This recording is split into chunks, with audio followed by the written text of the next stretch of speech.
Hey everybody, welcome back to another Fangamer artist stream. My name is Jack, this is my second time hosting.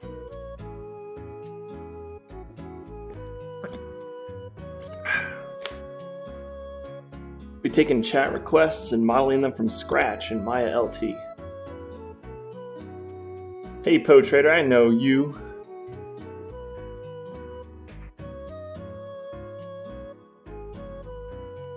Alright, how many people we got here? Let's see.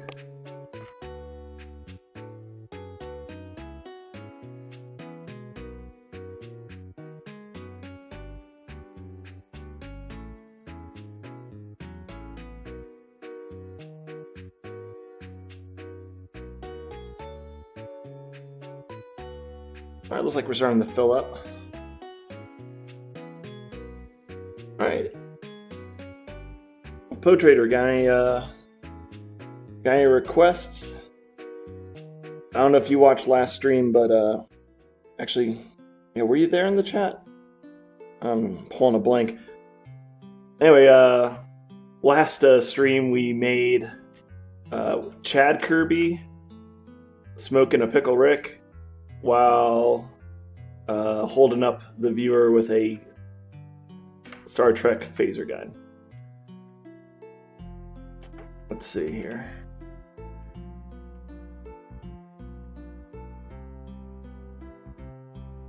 Slime Chew. It's a slime Pikachu. Okay. Is that something that you just made up, or can I actually find references online?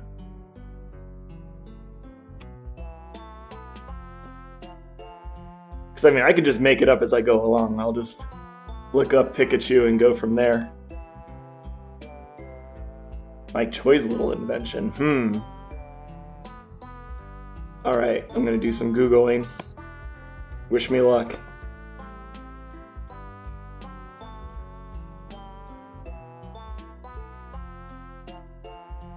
Okay, a slime chew.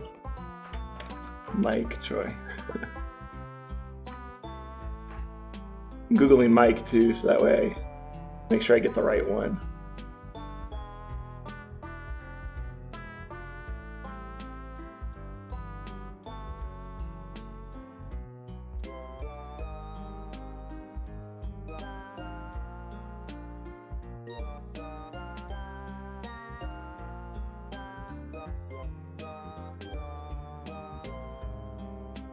Oh, I see, I see. Oh, so it's like the Dragon Quest slime, but with a Pikachu body? Alright, let me check this. Yeah, that's exactly what I found. Alright, sure, let's go for it. I'm going to be taking a little bit of artist liberties on this. Hope Mike Choi doesn't mind.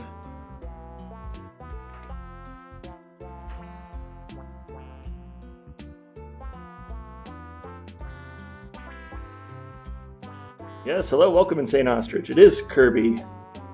Chad Kirby, specifically, with that strong lower chin. Well, lower chin.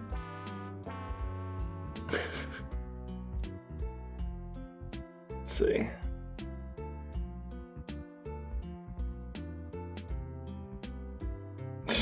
Yep, hi Joey.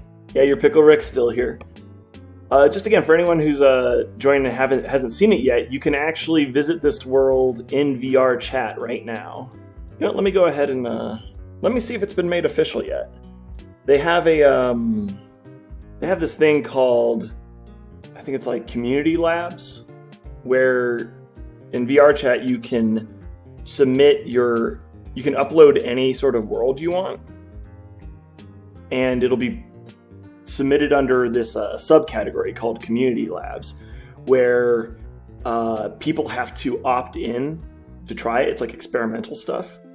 It allows you to be able to have worlds hosted on their servers that anyone can join without having to be officially approved by the VR chat staff. It doesn't need to be screened or anything.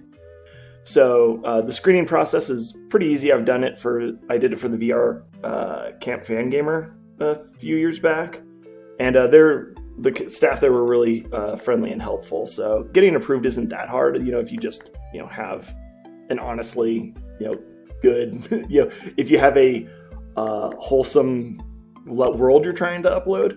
Whereas obviously if it contains anything inappropriate or malicious or is very, very bad at performance, it won't get approved.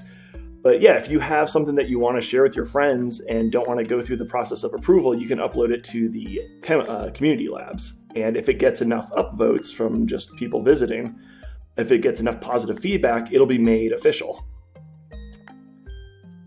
All right, let's see here. I was trying to load up VR chat, but for some reason my Steam client isn't opening up. Anyway, if you go to VR chat, under the settings you can sub in for the community labs worlds, and then you can search, Fangamer, and you should see the artist stream here. So yeah, the idea was to kind of take this world and kind of like the old Camille Art Fridays, where Camille would make clay models. Hello from Newfoundland and Labrador, Canada. Hello, welcome, Goddess 80. Let's see here. So yeah, like Camille Art Fridays, how she used to model things by clay and then stick them on these large Katamaris and just make this amalgamation of these different art projects. I kind of want to do that with this Unity world. I want to start kind of expanding off of this and kind of turn it into sort of like an art garden sort of thing, like the grounds of an art museum or something, where we just have all of our creations made on stream in one place that you can walk around either with your keyboard and mouse or a VR headset if you have it. So yeah, anyway, I was going to start working on landscaping this, but it looks like we have our first request. Again, it was a slime chew, as suggested by Potrader and conceived by Mike Choi. All right, so I'm gonna get started here. Got some good image references of Pikachu up. And now I'm going to look Dragon Quest slime.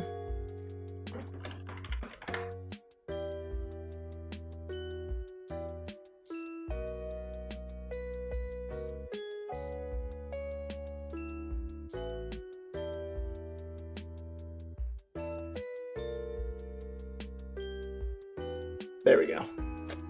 Okay, the Dragon Quest slime. This might be a good time for me to start introducing texture work, because those signature eyes and smile isn't going to look right if I try and model it 3D. The best thing would probably be a texture. Anyway, we'll do that in just a moment here. Let's work on the body first. So last stream I kind of went over the basics of 3D modeling, the principles behind it. I'm going to do less of that here. I'm going to be basically just doing commentating. I'm going to be explaining what I'm doing, why I'm doing it, as I do it. If you have any specific questions about how something works or wants to see something done or explained, just let me know in the chat. All right, so to start off with, I'm going to create the slime head. I think that'll probably be the easiest thing. Both Pikachu and the slime are very organic models, meaning that they don't have a lot of hard edges. They're all just made out of a lot of smooth surfaces. I think when I think organic, I think like plants, animals, people, stuff like that.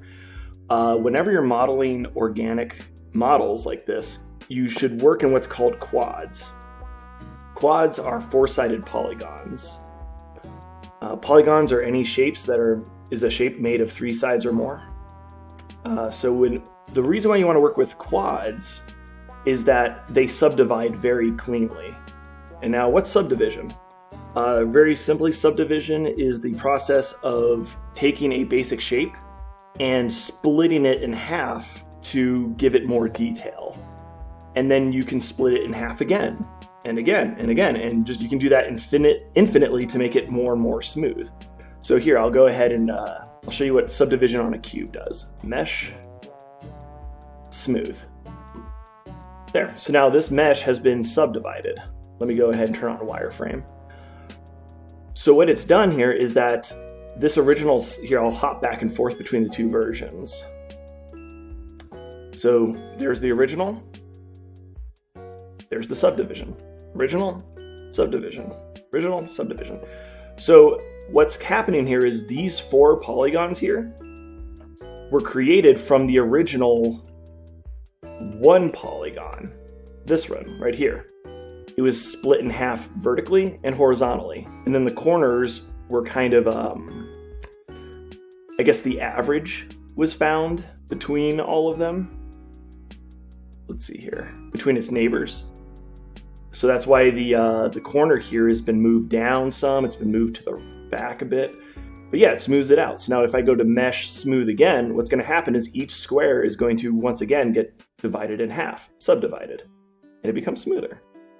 So that's why you, so by working with quads like this, you're able to block out the basic shapes of your character or your creation, and then just subdivide to get that nice smooth shading that you like. Back when I first started 3D modeling, I tried modeling my own face, and I used a reference photo, just a profile picture of my face. And I started modeling it by, I created a flat polygon like this, but it had like, I wanted it, to be like AAA studio quality. So I subdivided it a whole bunch, and I created this huge mesh of just little tiny points. And one by one, I would line them up on my face and then drag it out. And it was just the most tedious process, and it was very disheartening because I thought, like, this is how the big studios did it. This is how the professional 3D artists would make lifelike human characters and stuff like that. Well, I don't know if you can hear him, but my cat Alucard's in the background screaming. Nothing I can do about that. Anywho, so yeah, poor 17-year-old me. I wish I could go back in time and let myself know I was wasting so much time doing that. It didn't even look good, to be honest. Yeah, oh, he's got the zoomies. Yeah. Okay, so anyway, quads, they'll save you so much time, and they're just such a great way to model. So anyway, starting back over, let's get that slime shape going. So it looks like it kind of has a pretty squat form to it. So I'm going to go down like that. And then it has sort of this tapered tip, kind of like a Hershey's Kiss or something. Let me catch up with the chat here really quick. There we are. Okay, so what I'm going to do is I'm going to select this top face, and I'm going to extrude it, which basically means creating a copy of it and pulling it out from the original. And then I'm going to taper it inwards. And then I'm going to extrude again and pull up. And taper in one more time. There we go. Now I can hit number 3 with the object selected. I can hit number 3 on my keyboard and see a smooth preview of what it'll look like. Hey, that's already pretty close. That's really good. So now I can hit 1 to go back to my actual view here. And now I can go ahead and select, and I can, when I have a face selected, I can hit 3 again. And now I can actually manipulate this point and see how the smoothed version will look in real time. All right, I think the tapering, this midpoint here needs to be lower. Let's lower that down. There we go. And actually, I think all this, it's a little too thick. Let's make it even smaller. Ah, that looks really good. What do you think? But yeah, so I was saying that numbers 1 and 3 show you the low poly form, and then 3 is the smooth subdivided form. There's actually an in-between. If you hit 2, it'll show you the smooth poly while showing a outline of the low poly outside of it. So that allows you to work in sort of both mediums at once. So now that we have, I think, a pretty good shape here for the slime chew head, let's create the body. So I'm going to go ahead and create a little neck. So I'm going to extrude down here. Now that's probably going to drastically shape or change the shape of our slime. Yeah, we kind of lost a lot of its roundness there. I think maybe if I double click on this line here, what it'll do is it'll automatically select the ring. Like it'll select all the edges that kind of go around in a loop here. Those are called edge loops. When you're working with quads, again, theoretically what should happen is that you should be able to take a line and follow it all the way around your model in a ring. Or not exactly a ring, but you should be able to follow a course all the way across your model. In most cases. So when you double click an edge like this, it'll automatically select that entire ring. All right, so let's adjust this and try and get that nice slime shape again.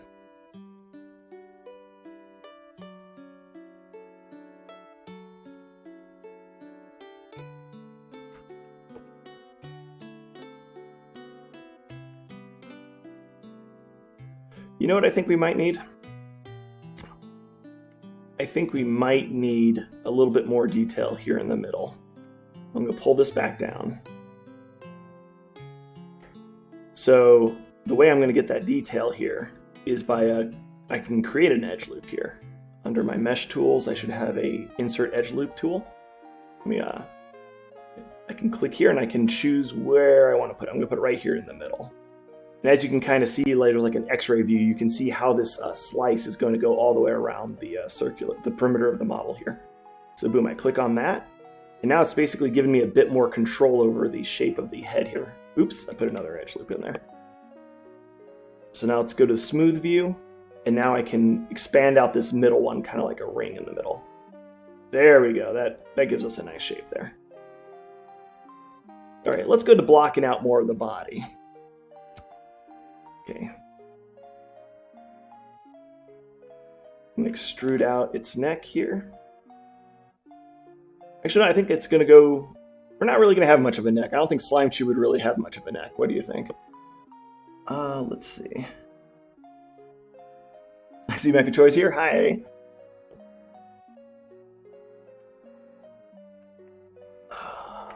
I'm going to try and do your creation justice here. All right, so what I'm going to do is I'm going to start by kind of, I'm just going to go straight from the head to the body. And we'll add detail to make it look right as we go on. Yeah, not much of a neck, didn't think so. Okay, let's see. One more time, let me just get a look at it. All right, Pikachu's another kind of squat little fellow. So I've created a little block here to be his body. I think he kind of has, a sloping back as he kind of, sits. I'm going to kind of widen this area here a little bit. All right, let's give him some hind legs here. The way I'm going to do that is I'm going to extrude this face. So I'm going to pull it out, and I'm going to make it really, really tiny. I'm going to kind of align it where it's... Oh, actually, you know what? This is we should be starting to work in symmetry here. Another thing about a lot of organic models is a lot of, organic things. They all sort of conform to a law of symmetry. So the left side should be the same as the right. I can turn on symmetry here. Let me do a little bit of experimenting. I think it's, we want world X, face. Yeah, so if I click the left side, it'll select the right side as well. I'm sorry, if I select the left side, it'll select the right side as well. So if I extrude, as I do work on this side, it'll mirror it on the other. So that'll save us a lot of time, so we don't have to go ahead and do all this again. All right, so I'm going to go ahead and move this down and kind of start creating the shape of some hind legs here. Let's see.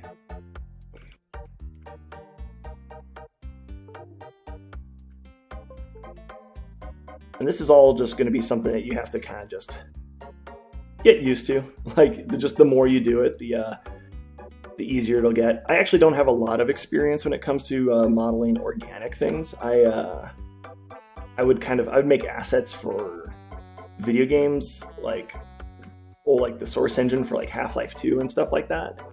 And those didn't have very high polygon requirements. So, and also I do a lot of landscape, like environmental things like buildings and towns, cities, that sort of stuff. A lot of hard edges, so I actually don't have a whole lot of experience modeling organic things, but I'm slowly getting it. Yikes, that looks could be worse. You know what, and let's also go get his tail in here. Actually, are we making a male or female slime shoe? Female ones have hearts, right? All right, well, let's see here. I'm going to go ahead and... It's also really important to know that while you're modeling, especially for organic things, that you should be working in very broad strokes. Don't put too much detail in if you don't have to. It'll save you time with having to go back and like change things and make edits as we continue on here. Okay, so again, for this tail, that looks good. Now extrude it out again.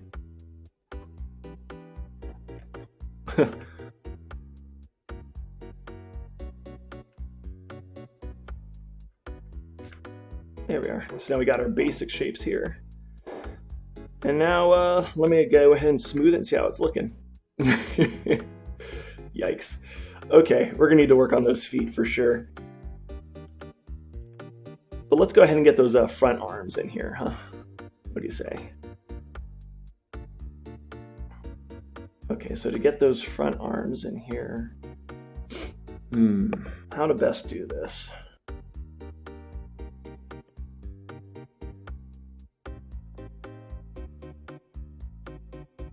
I think I might just have to do a subdivision, like do an edge loop all the way across its body, like vertically here. So I'm gonna do Edit Mesh, Mesh Tools, Insert Edge Loop.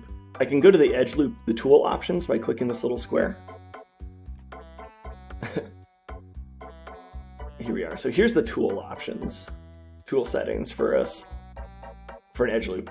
If I want this edge loop to be perfectly in the middle, what I can do is I can select multiple edge loops and I'll choose one. So it'll only do one edge loop and it'll evenly place it. So even if I click all the way over here, it still puts it right in the middle. There, so you can see the little green dotted line giving us a preview that when I release my mouse, boom, we have an edge loop that goes all the way across. Lovely. That's probably going to affect the shape of our smoothed model really quite a bit. Yeah, it kind of squared off the head. That's okay, we can adjust that later. Actually, you know what? I'm going to go ahead and I'm going to put, well, actually no, I said don't put more detail than you need to start off with. So I'm going to avoid putting another edge loop on the side here. We'll wait until we need to do that. But in any case, now we have we have two halves, so now what I can do, oh, I think I just added another edge loop somewhere. I didn't want it. Yeah, there we go. Is I can now select these edges here. I think I might need to do it one at a time and extrude them and make the offset. Oh, there we go.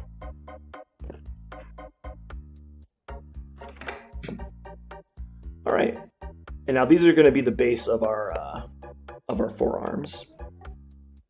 Okay, so there we go. So now I'm going to just try and shape these, the little tiny stubs where the arms are going to come out from. Okay, let's see here. Should it be coming out from the front? Yeah, I feel like that'd be cute. Let's see. Kind of like how sometimes when a cat lays on its back and has its paws together. That's what I'm going for here.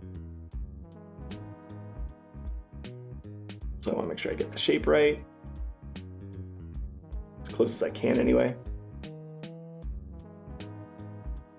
And now let's extrude out. And we're going to extrude out again. And rotate a bit to kind of get like the little paws there. I'll probably need to change this to give it like little thumbs and stuff. Let's see how we're looking. Oh my gosh. We got some work to do here.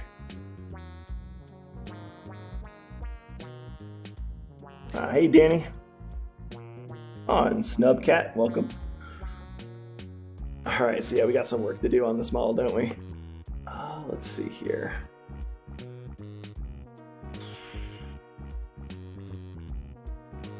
Yeah, you know, I'm gonna go ahead. I'm gonna make just a good old-fashioned zigzaggy tail here, I think.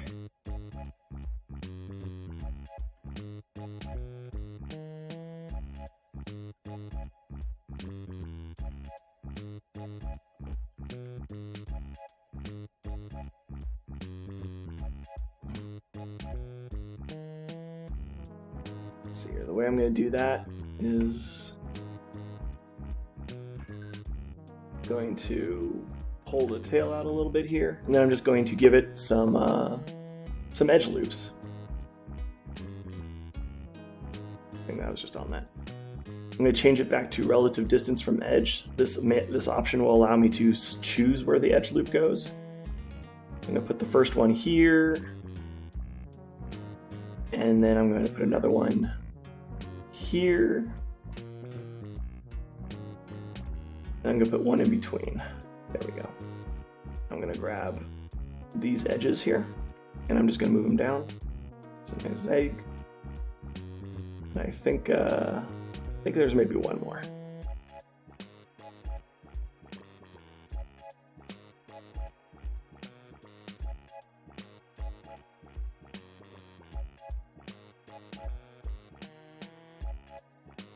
Oh.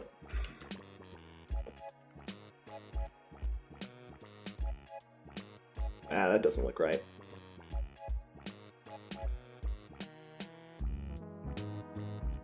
Maybe I'll just stick with the one zag for now.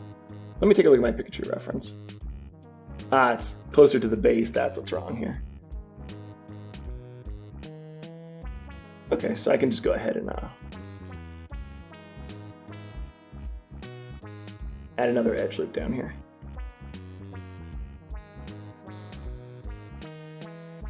There we go. That looks a lot better. Let's see how that kind of affected it. Okay, so as you can see, it's pretty smooth here. We can add some beveling in a little bit to kind of make it more of a defined spike.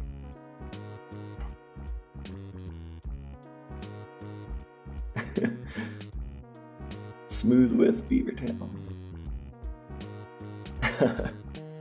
Yeah, let's work on these T-Rex arms. Yeah, I agree, Snub. It is. Let's see. I'm wondering if it would have been better to have the forearms come out from the side rather than from the front. I'm not too sure. Let me take a look at it. 3D view here, or smooth view. I'm going to go ahead and remove the wireframe too, because it's actually a little distracting. Yeah, those look a little too weird, I think. How to improve it though? Thinking about it. I think I might just go ahead and chop these off for right now. I'm gonna start over on that. So I'm gonna just go ahead and fill in the little gap here. Okay, so let me try and figure out. Now, I guess what I would do if I wasn't worried about... I guess what I would do actually is I would create the forearms separately and just stick them on the body where they looked best. However, what I was hoping to do in Unity is kind of give this a translucent... give this sort of a translucent texture. And in order for that to look right, the arms do need to come off the body. Okay, I think the main thing that's really throwing this off for me is this sharp kind of diagonal here. I think that's going to make it kind of hard to get the shape of forearms I want.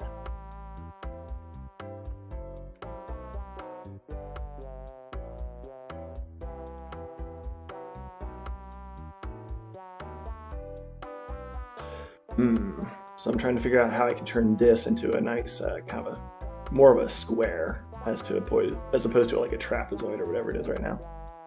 I guess I'm going to go ahead and add a little bit more detail here. I'm going to do that in the form of an edge loop.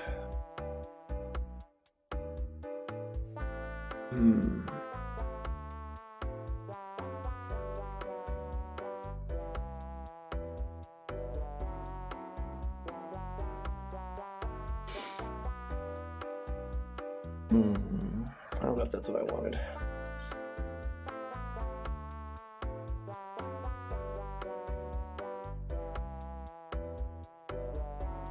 Trying to choose a plan of attack here. The body of Slime Chew is a pretty old Pikachu plush. I think it's from the good old days of Chonky Yor. Okay. Now, should I be going for actual? Should I be going for the plush body, or should I? Because I mean, the plush body looks a lot more simple. Yeah, the plush body would be very easy to do. I'm trying to do more of a. Yeah. Okay, yeah, I'll stick with my interpretation of it.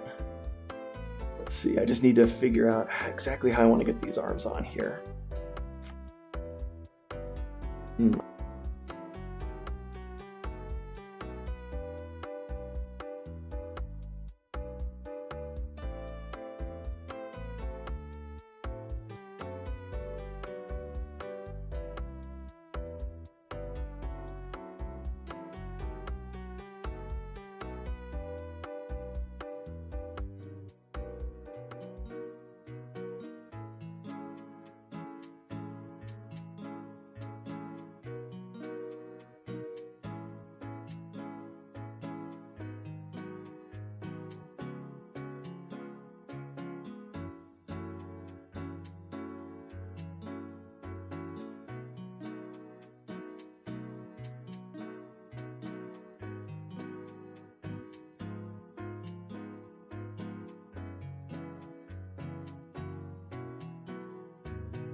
Hello, can you hear me?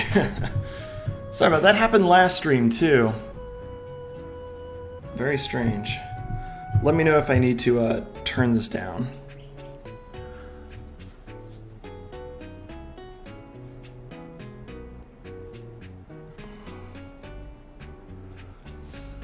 All right, let's see here. Let me catch up on the chat here.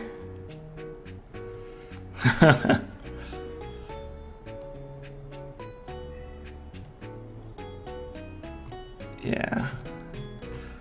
All right, yeah, sorry about that. I was explaining that, yeah, basically what I was doing there was I was cleaning up the topology, is what it's called on the model. Basically, I had, uh-oh,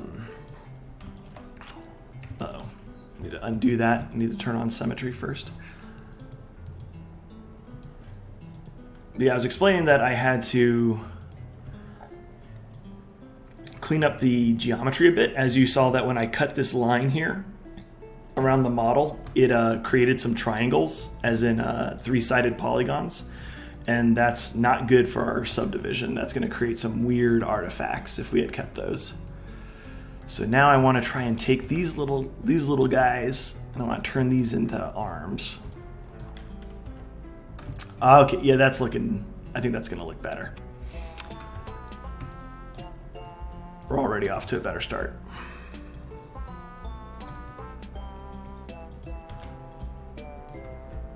I just kind of make these shapes conform a bit to the shape of the body here. Guys, got some weird angles going on.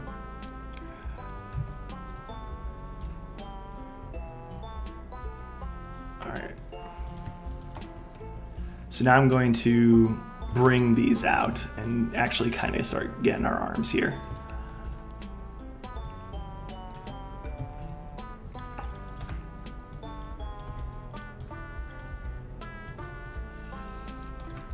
Let's see how that looks. Ah, okay, much better. Oh man, those legs though. I've been neglecting those legs. Skipping leg day over here. All right, kind of want the hands to kind of curve downwards a little bit.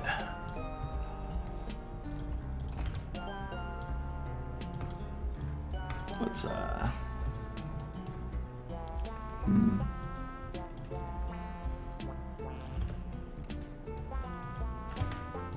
Oh, that's looking good. And let's give some thumbs. I'm gonna extrude this face here, bring it out a little, shrink it. Let's see how that looks. Pretty simple thumb. Oh my gosh, there we go.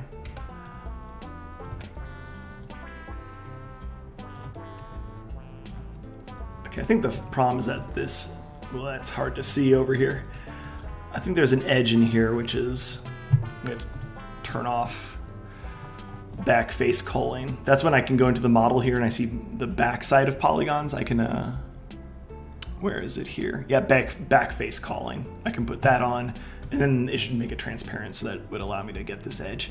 I think that edge is a little too forward, so let's move that back. Yeah, it should give us a better defined thumb there. Whoa.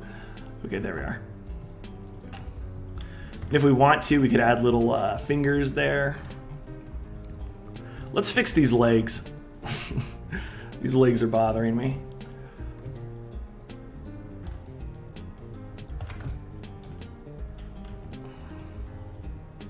Okay, I think they go way too far. That's one of the biggest problems right there.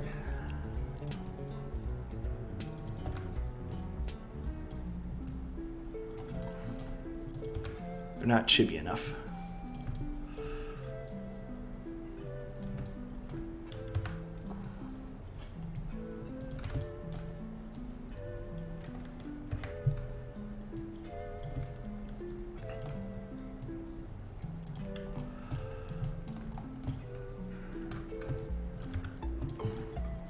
Okay, I'm gonna start, the head became a little square when I started adding in some of these edge loops here.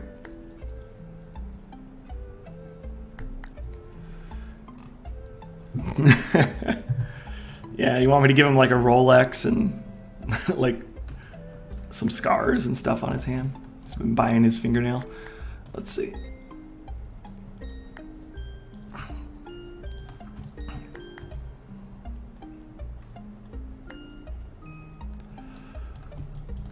Okay, I'm trying to think of what to work on here next. I'm thinking, oh yeah, I was gonna kind of smooth out his head here, give his head a little bit more of a correct round shape. We're gonna do that by selecting these. I'm gonna bring these back. Oh, that looks much better. I'm gonna do the same for the back here.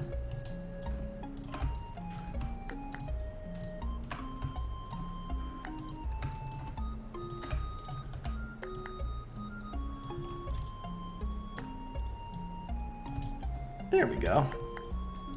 Looking good. Body's a little strange. Let's give him a little bit of a paunch. I feel like he's missing that Pikachu paunch. The way I'm going to do that is I'm going to move this back in, I think. And let's choose these faces here. Heck, I'm even going to choose these. No, I won't. I'm going to extrude. I'm going to bring it out a bit and shrink it down.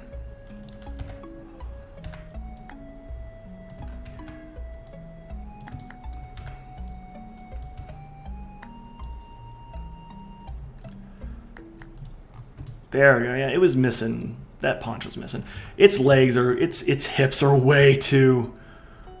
I don't think Pikachu bodies work like that. Let's go ahead and try moving some of this stuff inward.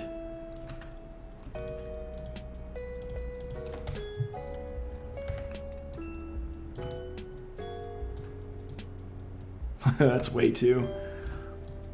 Maybe like right there. Maybe like right there. Let's see here.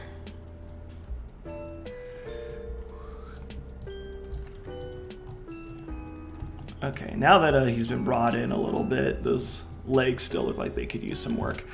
Let me take a look here and see if I can figure out what exactly they're missing. Like what is it that's making them, giving me this weird vibe?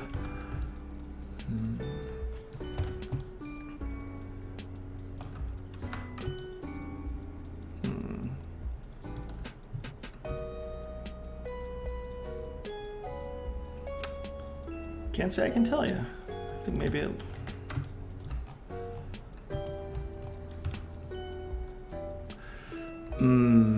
maybe it needs more definition on like the top here.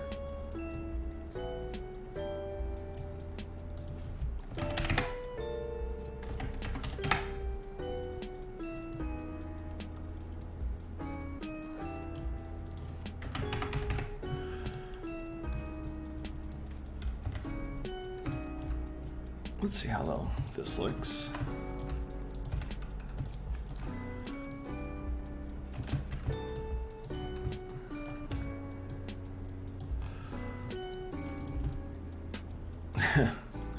I can't tell. Maybe that's a little better. I don't like how sharp and weird this looks over here. Let's try and smooth that out, make it more... That might help fix this shape a little bit.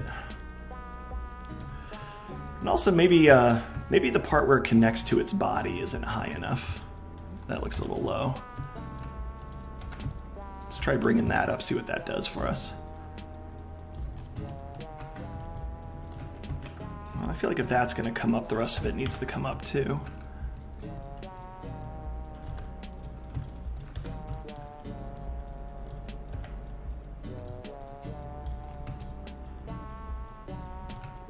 Also, maybe it doesn't go far enough back. Let's try that.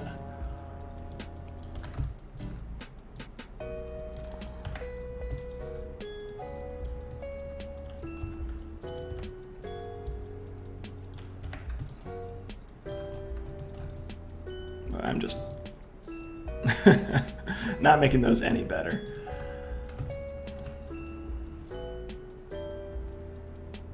Yeah, they look like tank wheels. Good point. Yeah, let's just scrap these and move them back. Yeah, thanks for the input there, Poe.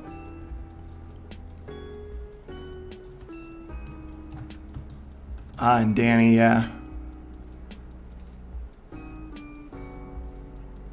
And Alex, man, everyone's got it. Okay. Tank Chew is pretty fun. Yeah, it does look more like, what is it? Porygon? Okay, you know, here, I'll save this version as a Tank Chew really quick.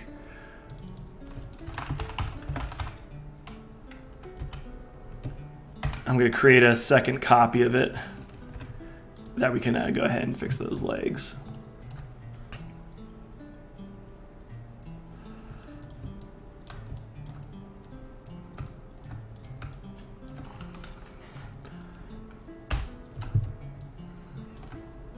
So yeah, what I can do, I can select some polygons here, and I can do Shift right caret, and that will sort of expand the selection outward. That sort of lets me select a lot of things at once. But yeah, I think maybe the problem was that I started defining the legs too early on in the model's lifespan, or in the modeling process there. I started adding. I got a little too eager to start adding some details. I should have fleshed out the shape a bit more. All right, I'm going to go ahead and use that there. So now we filled in the leg gap there. All right, now,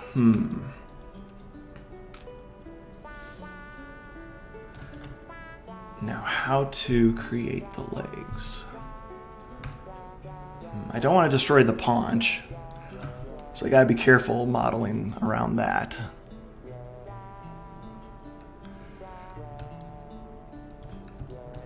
You know what? I think All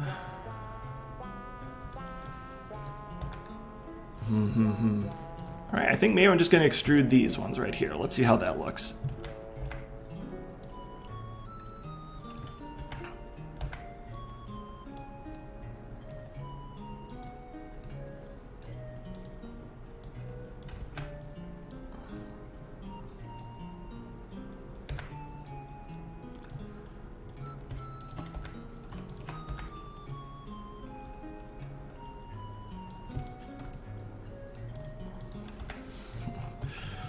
So much better. Oh my gosh.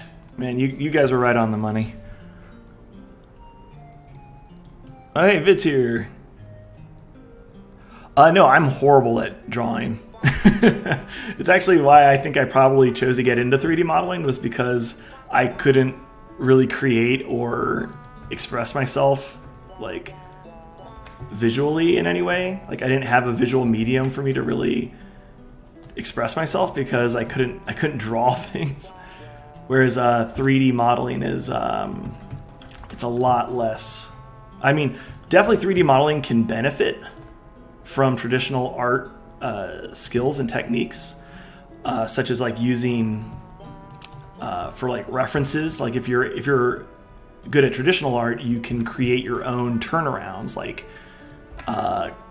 basically reference images that you can use to model off of. And also you can do things like 3D paint textures and stuff like that. There's a lot of benefits to being an artist, a traditional artist in 3D modeling. But no, it is not a prerequisite at all. Let's see, let me check the time. Okay, it's almost been an hour, so I think I'm gonna move on here pretty soon, but so I'm not going to go into defining the hands or feet too much. I think we've got a good start there. I'm going to go ahead and make the tail a bit sharper though. So the way I'm going to do that is I'm going to add more edge loops. It's called offset edge loop. I'm going to do that around its sort of little spikes here. That'll keep the shape nice and defined when we subdivide. There we go. So now I'll go ahead and turn on smooth. There you go. And now you see we still kind of got that zigzagginess. We're losing a bit of definition on the tail here, so what I'm going to do is I'm going to select these edges, and I'm going to do what's called beveling. Imagine it as like it's like digital sandpaper. It smooths out it rounds the corners here. Oh yeah, so edit mesh, bevel. There we go. And then I can choose how strong of a bevel I want. I can add more segments, like the higher the resolution. I'm gonna just keep it to 1 though. but make it pretty small. There we go. So now when I smooth, there we kind of keep the shape of the tail there. You know, I should probably do that here where the tail connects to the body too, because I feel like it's a little too goopy. There we go, that looks a little better.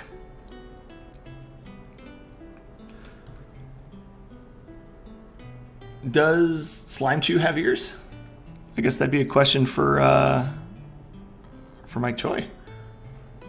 I mean, the picture I'm seeing, it doesn't.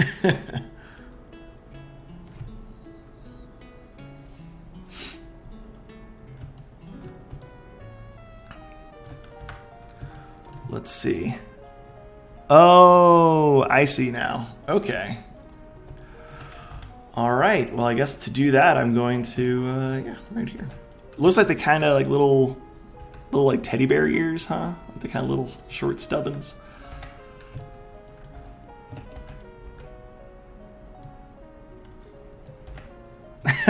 Wow, that was easy. There you go.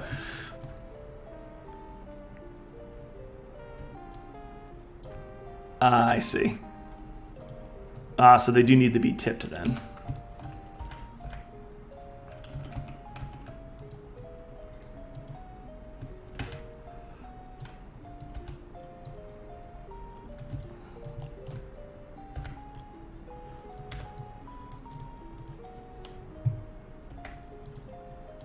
Yeah, we can do a little better than that.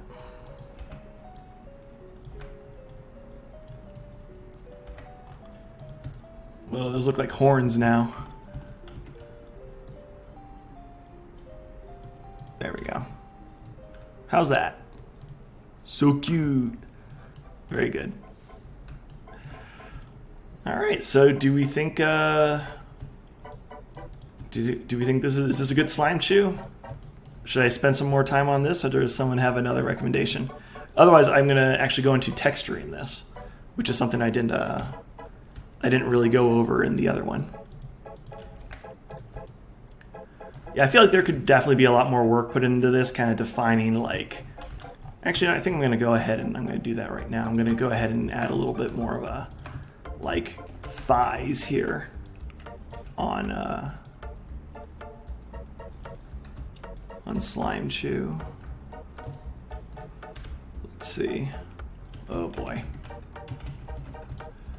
Need to choose a new plan of attack here.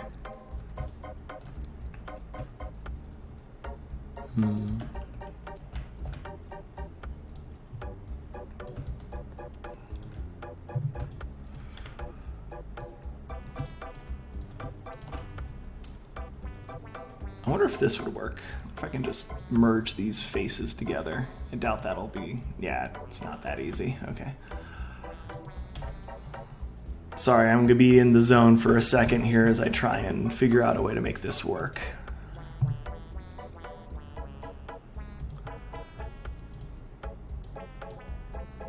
I gotta be careful to keep my quads intact.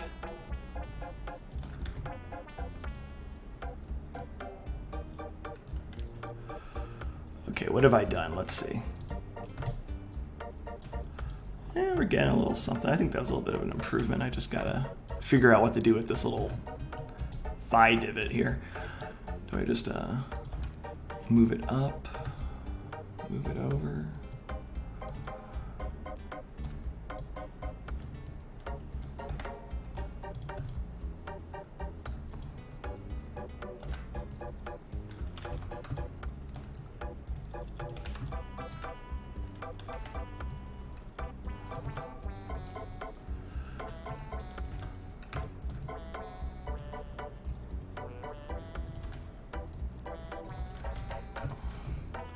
Legs seem too flat for me. I couldn't leave it like that. Especially if Mike's going to be 3D printing this at some point. I want to give it a little bit more volume. There we go. All right, let me catch up on the chat here. Oh, hey, Danny's heading out. See ya, Danny. Thanks for joining. Thunder thighs, yep.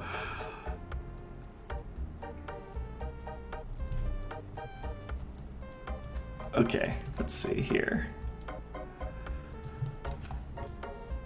Yeah, I kind of think I maybe don't like the thumbs on the hand. I kind of think it detracts.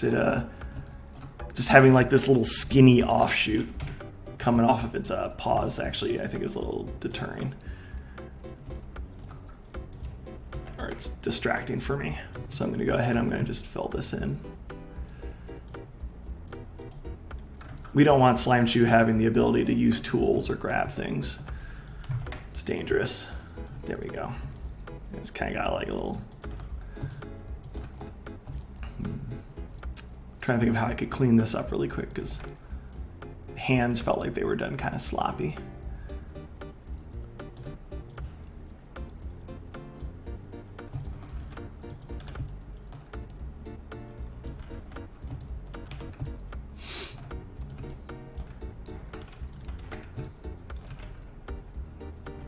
Now it's starting to look more like a zombie, arms outstretched kind of pose. I think we want like more like just a cuter hands by its chest.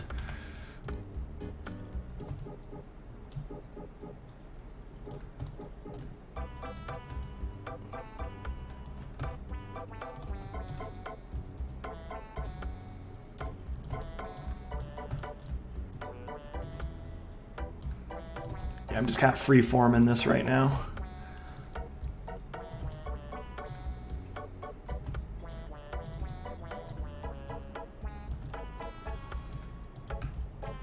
Trying to figure out what exactly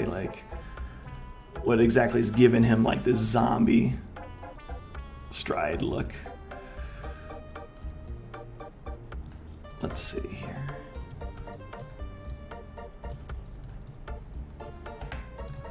Nope, still got it. Let's see.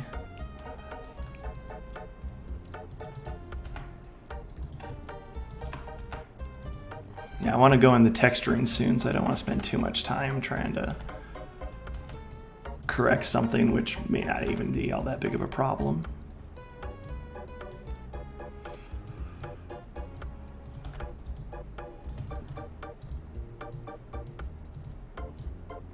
I think it's made because the paws go out too far. We just gotta move those in a bit.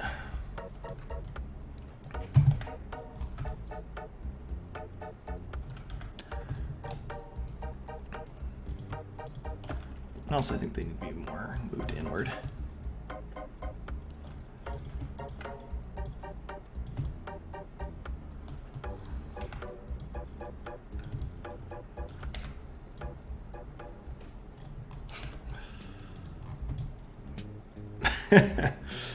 Okay, it could be better, but I don't think I want to spend any more time on this.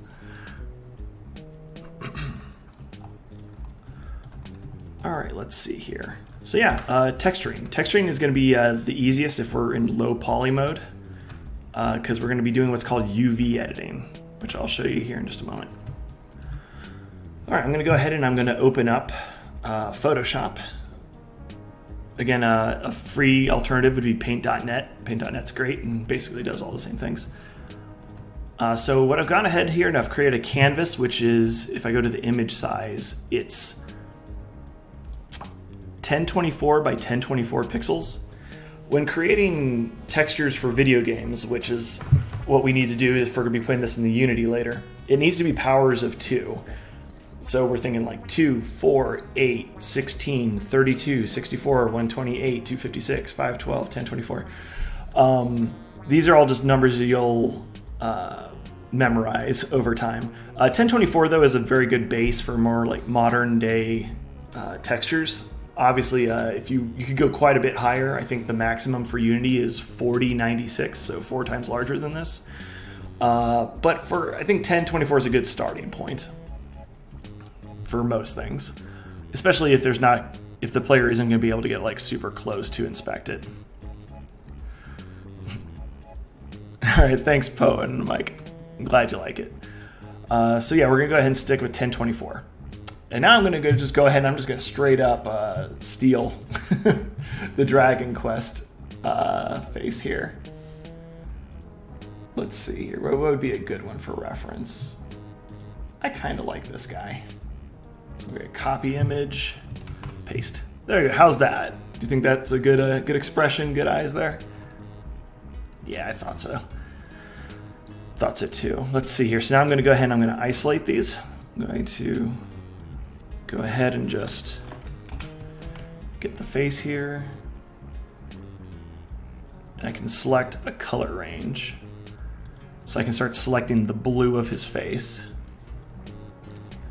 And then I can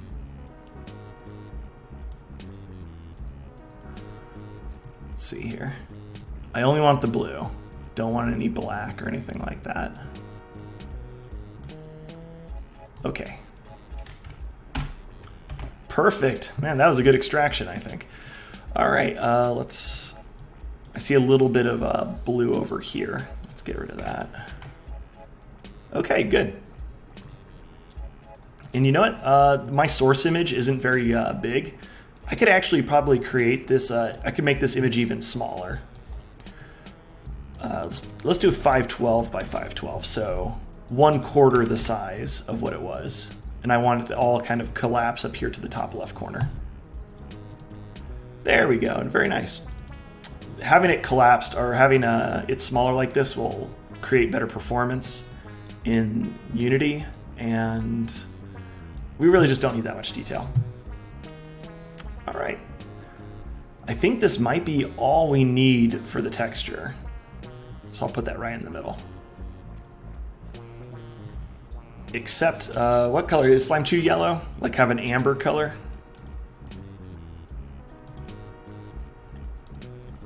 Uh-oh. There we go. Actually, I can just use the color picker and actually just get the actual color of Pichu from cancel. Copy image. There we go. So what color would you say Slime Chew is? Like the head or the body? What's more canon?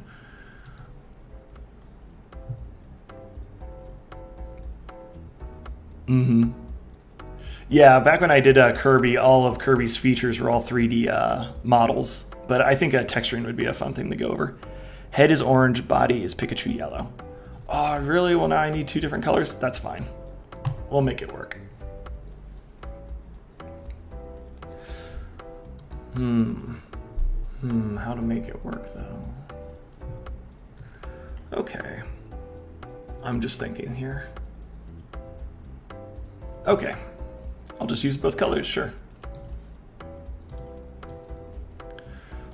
So what I'm going to do is the background here, I'm going to make most of it that sort of slime orange. There we go.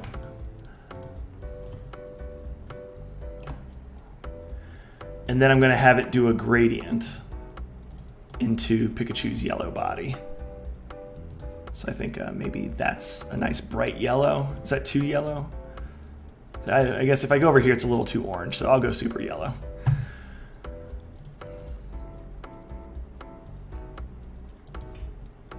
Okay, so now I have both colors. I have the slime orange here and the Pikachu yellow here, and now I can create a gradient between the two. Let's see here. Here's the gradient tool. Ooh. There we go. Oh man, makes me want orange juice now. That looks really good. All right. So now we can use this gradient in our texture. All right, I'm going to go ahead and save this.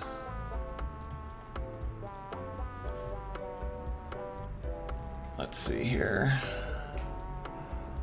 I'm going to save it into the textures asset folder of our... Well, here, let me find the folder here really quick.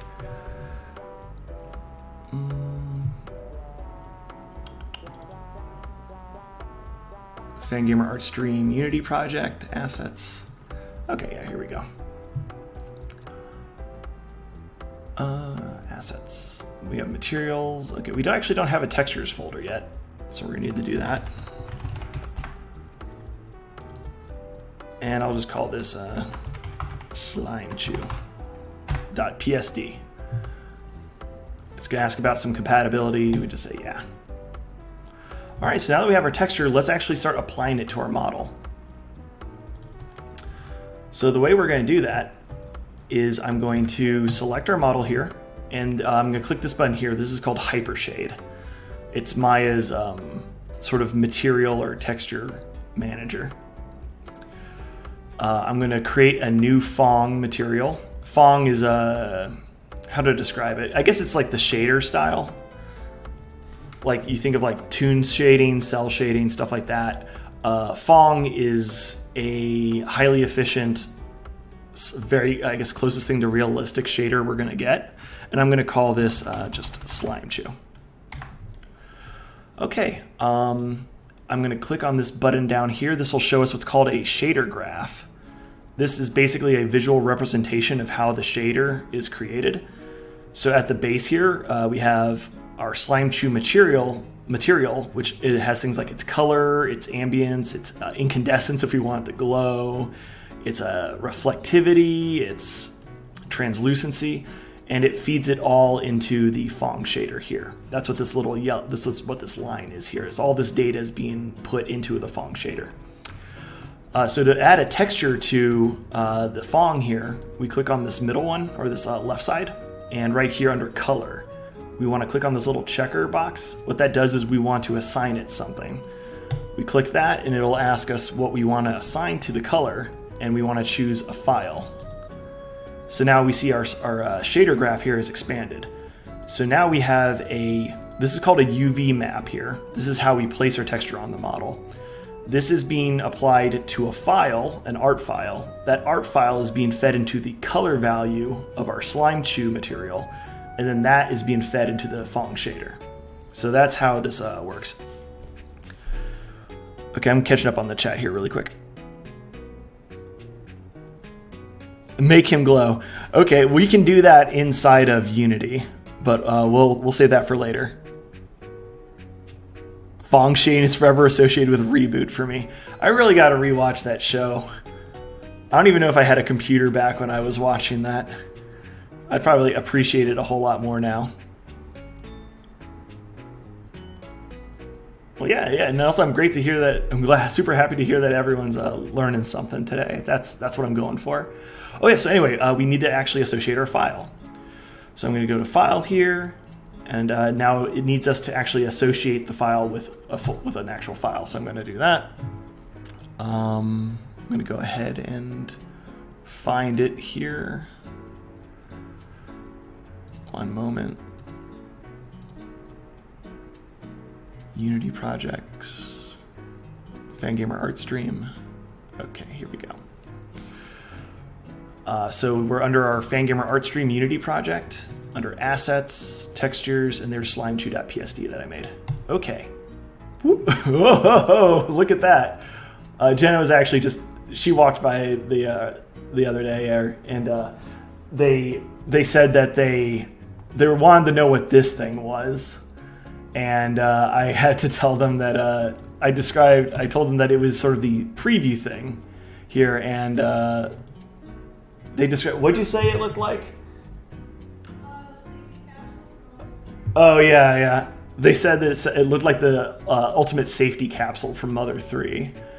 It just kind of looked like this really foreboding machine on the computer here. But yeah, this shows what your texture will look like on multiple different surfaces. You got smooth surfaces, you got flat surfaces, all sorts of things. You can change what you want. Like right here, it's called the shader ball. I can change this to a cloth. We can see what Slimechew would look like draped over a ball. It's basically just for you to get previews of what your material will look like. So I'm going to go ahead and I'm going to select the little Slimechew model, and then I'm going to right-click on our Slimechew material, and this little context menu that pops up, I'm going to choose Assign Material to Selection. There we go. So now this model has our texture. It is, as you can see, it looks like crap. And that's because we still need to actually do some UV texturing, UV assignment.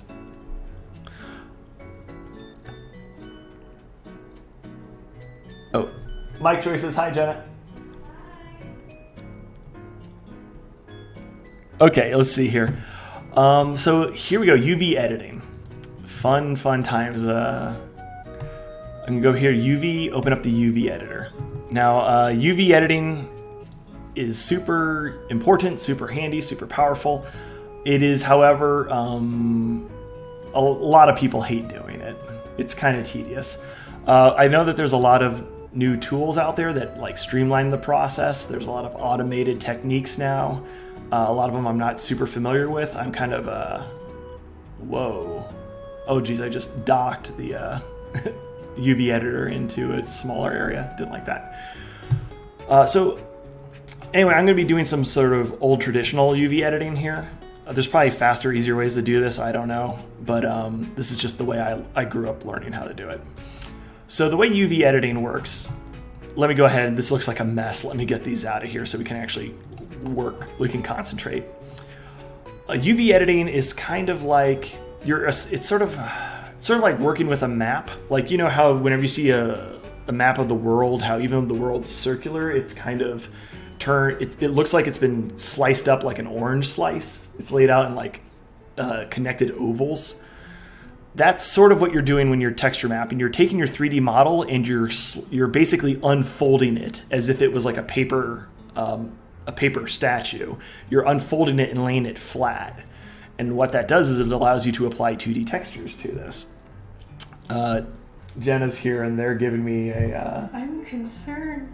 Oh, yeah. The textures are... Let's see here. Oh yeah, no, the textures are not. We're fixing that right now.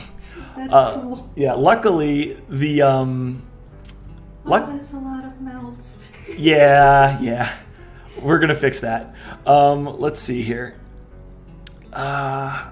Okay. First off, let's go ahead and put these eyes on here. And mouth. So here we are. Okay, yeah, so, man, UV texturing, where to start? I think I'm gonna go ahead and I'm just gonna go ahead and select everything. And the way we, okay, over here on this screen, this basically represents the polygons. So let me go ahead, I'll select these 4 polygons here. Now if I go here, if I look at the UV editor, here I can, there. These 4 squares here on the UV editor represent the 4 polygons here. So now as I drag this over here, you'll see it gets represented on the model. I'm going to stretch these out. Oh my gosh. And to make it a little taller. There, we're getting the face. See, that looks a little bit better. I mean, we're gonna do better than this, but that is a good start. And that kind of shows you how UV editing works. As you see, I can move it around and it changes its position on there. But the way you actually make this clean and look good is you do what's called UV projection. I'm going to go ahead and select all my faces here, and I'm going to go to create. So this is going to create a new projection, and I'm going to do automatic. So what this is going to do is a algorithm is going to go through all the polygons, and it's going to choose the best way to lay them out. So I'm going to go ahead and click automatic. There you go. It doesn't look great, but as you can see, our polygons actually, it looks a lot cleaner now. It's like more of a sheet of shapes, something that we can actually discern things from, as opposed to that big old mess we saw earlier. Jack, did you teach yourself to do all this, or did you read books, watch videos, etc.? My first experience with 3D modeling was from a engineering elective I took in high school, and I learned a lot. That was sort of where I really got my hands dirty at first with like 3D modeling and practicing doing environments. Like I created an apartment off the bat, but shortly while I was in high school, so around the same year, like a year or two after I took that engineering course, Half-Life 2 came out, and I had been doing a lot of level creation for Half-Life 1, and I wanted to, starting with when I upgraded to started making worlds and maps and levels for Half-Life 2, I also wanted to start creating 3D models. I wanted to be able to create my own vehicles, my own weapons, my own characters, my own items, like my actual like 3D meshes to populate the world. And Valve had partnered with Autodesk and released a free version of a software called Softimage or Softimage, and that it was basically just a free 3D modeling package. And I did some online tutorials, read some books. This is I guess kind of, my knowledge is a little bit of a hybrid of being self-taught, just looking at things online. I have a couple books here. I have a Softimage XSI 5, the official guide book that helped me quite a bit. I have a book here on my desk that I keep with me all the time. It's from the publisher Cybex. It's called Introducing Autodesk Maya 2016. It's a wonderful reference that I use whenever I'm modeling. It helped me transition from Softimage to Maya really, really easily. I would highly recommend that book to anyone who wants to learn. Again, that's from the publisher Cybex, Introducing Autodesk Maya 2016. So it's 4 years old, but I mean, all the things it teaches there is still very relevant. Anyway, let's see here. Well, what a thought you had to use the miserable UV tangle sheet. All right. But yeah, no, I think 3D modeling is a great skill, a great hobby, and I highly suggest anyone who is interested to give it a shot. Again, Maya LT I think runs about $15 a month for a monthly membership. But you can do a 30-day trial for free if you want. It's not cheap, but I mean, when you compare it to ZBrush or the full version of Maya, like Maya LT is a trimmed down version of Maya that is created for game designers, like indie devs. It has a lot of its it has some features removed from it, such as like rendering, but all the modeling features are still there, so you can create content for games. And as such, they created sort of probably one of the most affordable software packages you can get. Blender is absolutely free and open source. I've seen some incredible things done with Blender. I just don't know how to use it, and I don't really feel like starting from scratch again. Okay, anyway, let's move on here with texturing Pichu. Slimechu. I'm looking at the time. I think Pichu might be Slimechu might be our only creation today, although I think it's a really good one. Let's see here. So I'm going to select the areas that I think Slimechu's face is going to be best on. And I think it's going to be these four things right here. So after I've selected these polygons, I'm going to go ahead and click Create. And now I could, there's a lot of different selections. I could have a cylindrical wrap, which basically it's going to wrap it. It'll act like a cylinder, like a sort of like wrapping a label around like a soda can or something like that. Planar, which is just a straight on, like it's almost like a screen projector. It's going to just project the texture onto those polygons from a direction I tell it. Or spherical, if I wanted to like wrap a texture around a ball, it could wrap it around spherically. Normal based means it looks at it's basically going to take into consideration the direction that each polygon is facing and choose a good one from there. I'm going to go ahead and just do normal based. That usually gets some pretty good results if you're using a relatively flat area. There we go. That looks pretty good. And now that it's I did a projection on it, I can now move these around separate of these other. These are called UV shells. If I select UV shell tool, like all these little islands of shapes, these are called UV shells. I still have Symmetry on. That's not good. Let's turn that off. Anyway, let's go ahead and size this so that way it's on the face correctly. So we need it higher, a little bit more vertical there. There we go, and it looks a little too squished. Let's make it right there. All right, and now let's go ahead and let's smooth it out, see how it's gonna look. All right, yeah, that looks pretty good, I think. What do y'all think? It's fantastic, thank you very much. All right, so now that we have its face on there, let's worry about the rest of its body. So its body is the Pikachu yellow. That's going to be easy. Basically what I'm going to do is I'm going to just select all the polygons below its neck.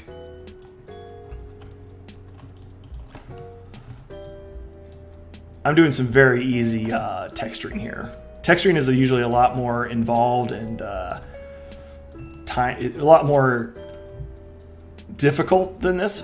But what I'm doing is I'm basically just working with solid colors. So I want to make it yellow, so the way I do that is I bring these over here to the yellow section, but as you can see, it still kind of looks like, you know, crud. We're getting like some of the mouth there. What I'm going to do is I'm just going to scale these polygon shells. Uh-oh, it looks like we have a little bit of a straggler here. Trying to figure out why. Okay.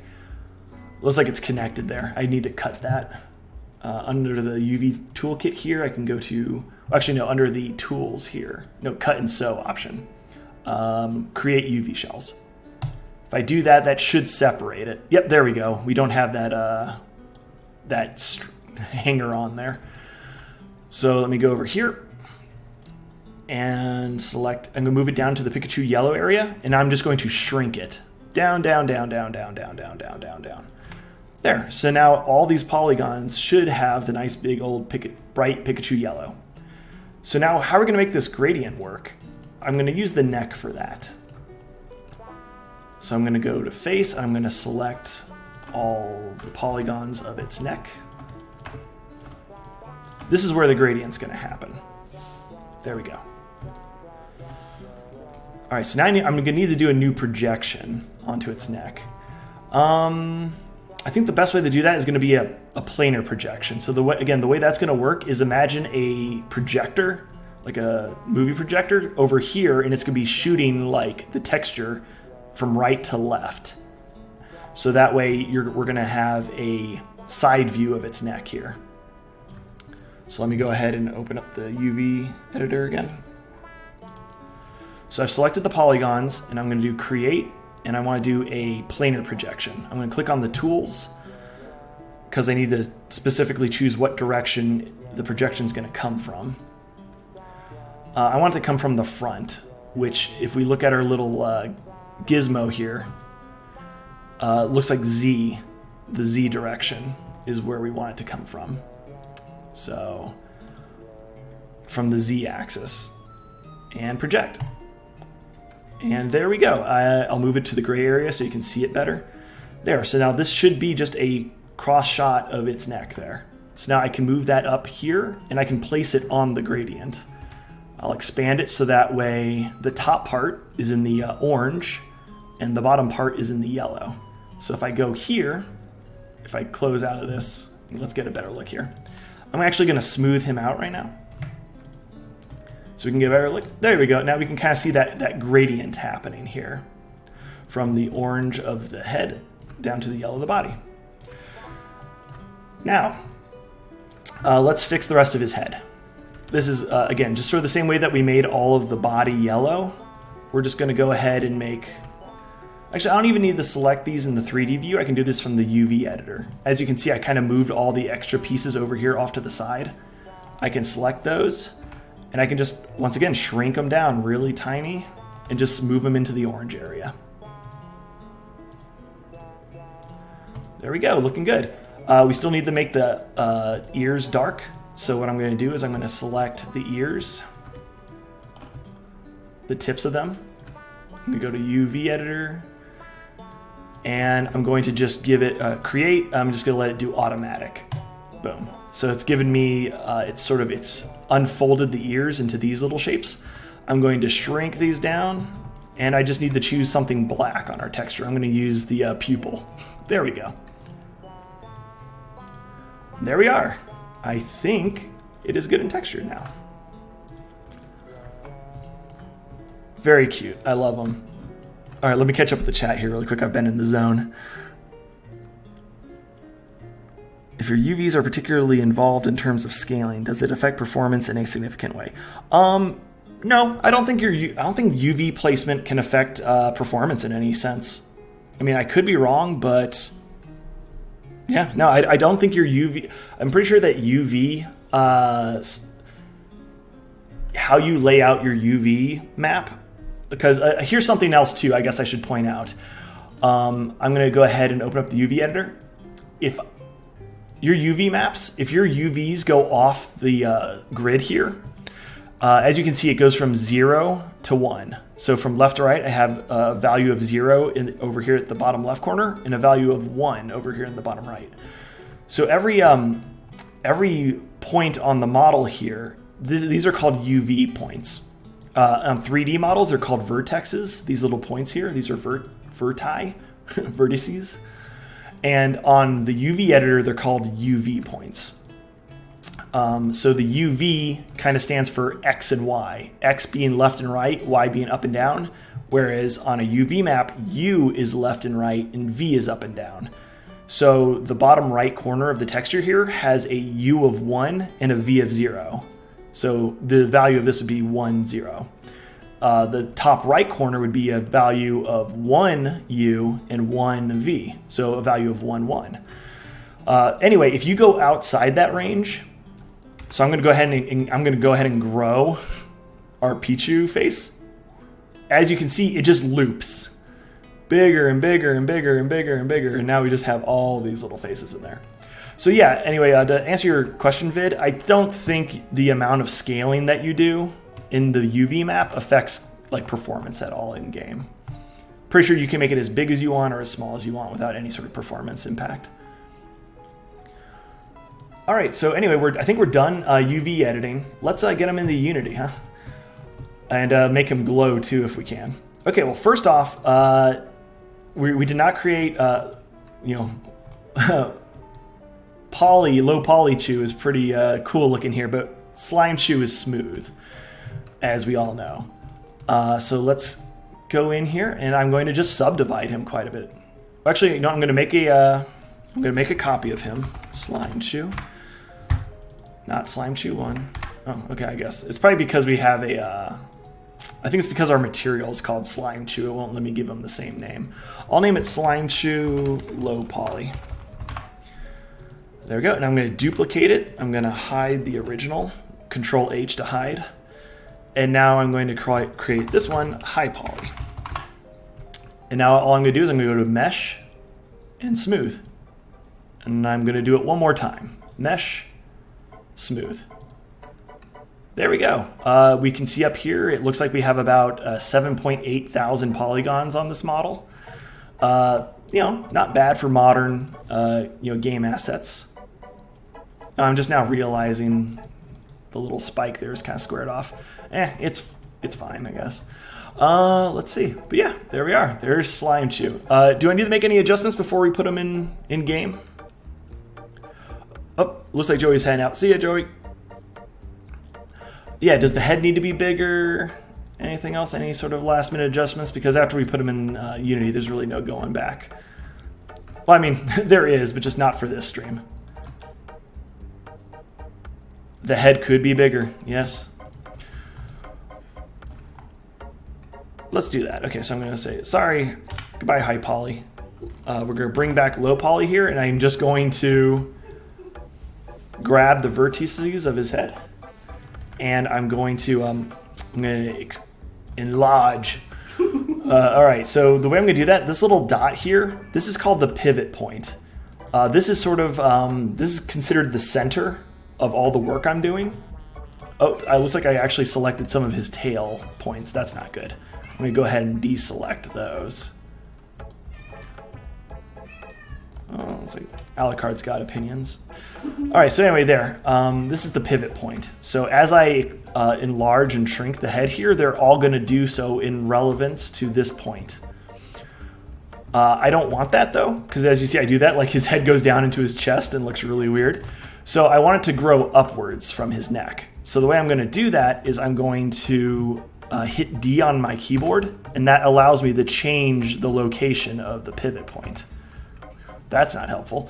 But what I'm going to do is I'm going to hit D, and I'm going to turn on some snapping here up at the top. This allows us to snap to certain items. I'm going to do snap to point. Now I can select this little green arrow here, which will allow me to slide the pivot point only on the y-axis, so only up and down. And I want it to snap to the bottom of the neck here. So I grab the green arrow and I move it down to the yellow there. So now the pivot is at the base of the neck. So as I expand outwards, its head will move upwards and not downwards into the body. So I hit R, which is a shortcut key for scale. And now let's enlarge. How's that? Is that big enough? I'll wait for the chat. Let me know, bigger or larger. Make my monster grow.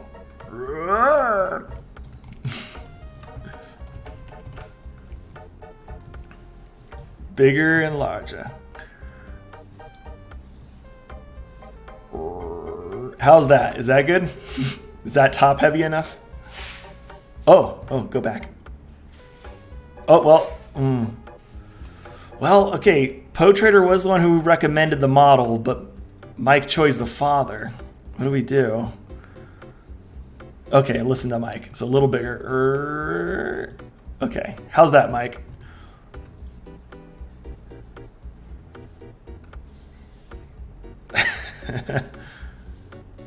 A little smaller. How's that? And I can lower it too. I can like, let me turn off snapping. I can lower it a little bit so it's a little more flat.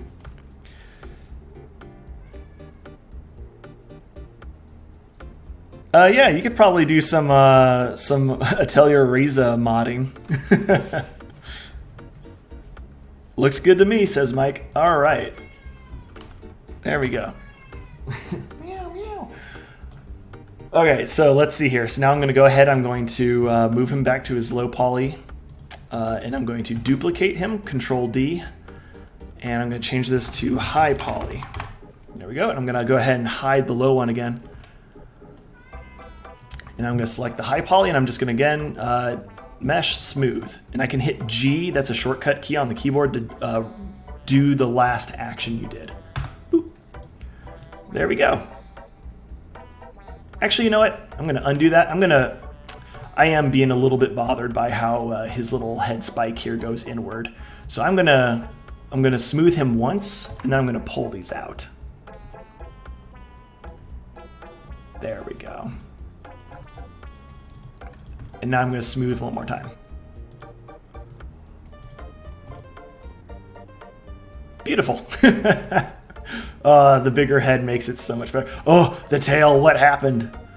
Oh, well, we can fix that. Let's just go ahead and select faces. Let's go to the UV editor. Actually, should the tip of its tail kind of have... Should it gradient into the orange? Because, I mean, Pikachu's tail does get darker, right?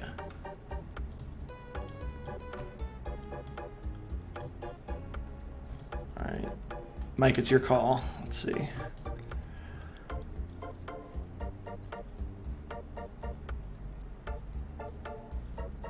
Oh, towards the base. All right. Well, yeah, we'll leave that as a little beauty mark.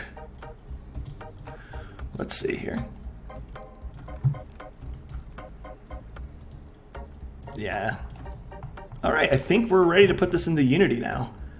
So I'm going to go ahead and select the model here, Slime Chew, High Poly. I'm going to go File, Export Selection. All right, I'm going to go ahead and navigate to our Unity project.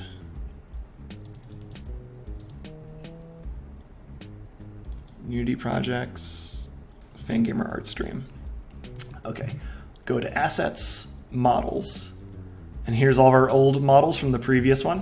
And I'm going to name this Slime Chew. And it's going to export it as an FBX file. FBX is very nice. I think I explained in the last stream it combines animation, it combines textures, it's a lot of good stuff. So I'm going to go ahead and minimize Maya, and I'm going to bring up Unity here. All right, I think it's gone ahead and imported Slime Chew. So let me go ahead and find him. Models. Here we are, Slime Chew. Now I'm going to go ahead and drop him into our scene. Oh, he's so tiny. we have to go, let's click on our Slime Chew asset here. It's because it's converting the units. It's turning 1 centimeter file into a 0.1 meter unit in Unity. Anyway, let's just uncheck this box. This should make him big. Click apply. Whoa, he's huge. Okay. Slime Chew. Where are you, Slime Chew? Let's find him here. This is called the hierarchy. Come on, Slime Chew. Where'd you go? Wow, why can't I? Oh, there he is, Slime Chew. All right, let's move him up out of the ground. Let's rotate him. Yeah, there he is. Boop. All right, now let's actually start working on the material here. Because, again, Slime Chew is slimy, I imagine.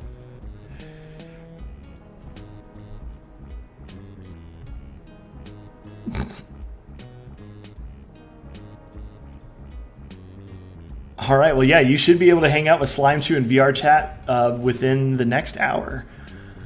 Let's see here. So let's go ahead and give Slime Chew a material.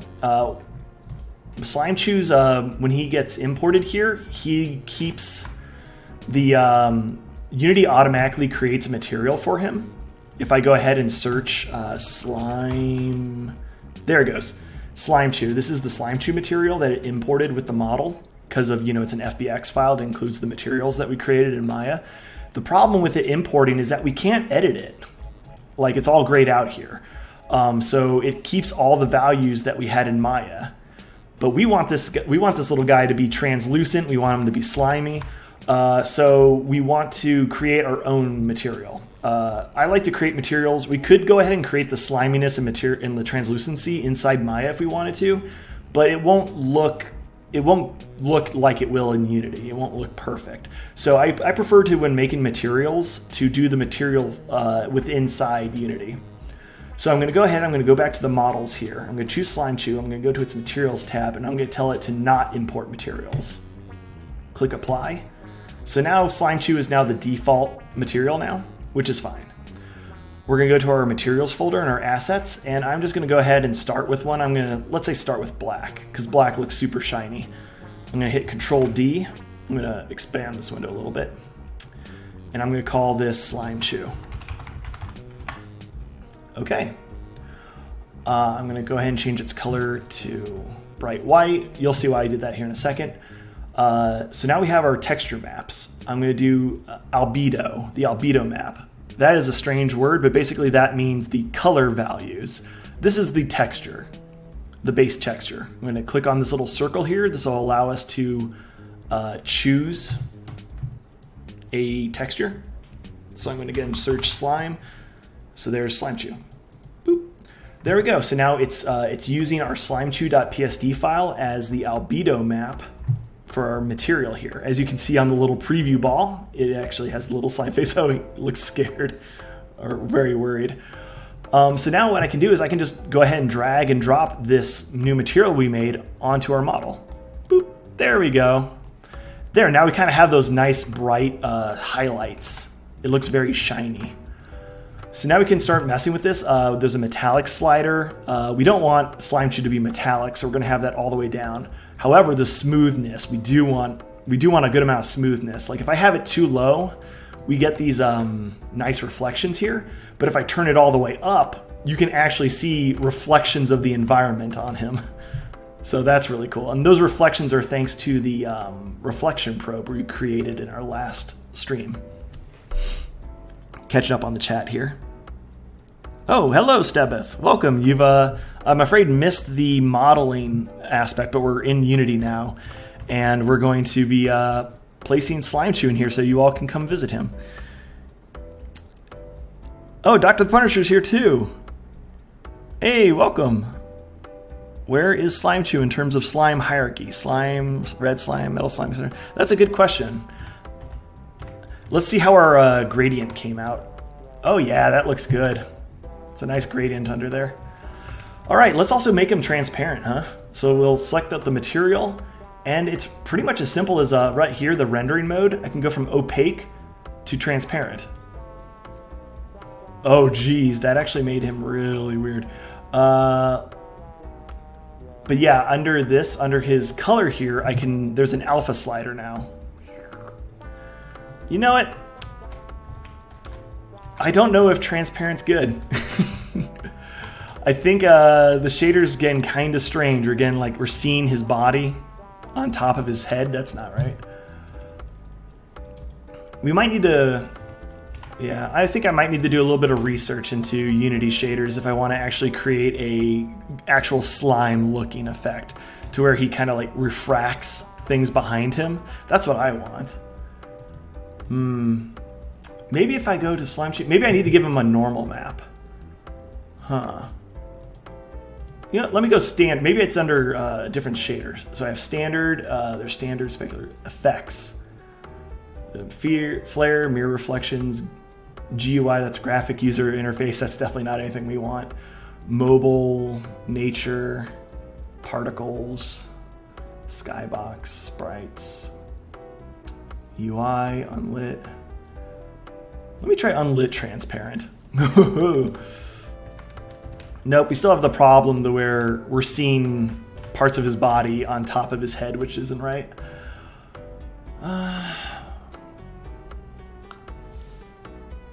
Yeah, I didn't know I'd be doing a slime character today, so I wasn't ready for effects. No, standard. There's got to be a way to do it. I'm afraid I don't know right now. Let me go ahead and turn him transparent again. Cutout isn't right. Cutouts for like, that'd be like for like tree leaves and stuff like that. Like if you want to have very hard transparencies, whereas we want smooth transparency. Let me give him a normal map. Crud.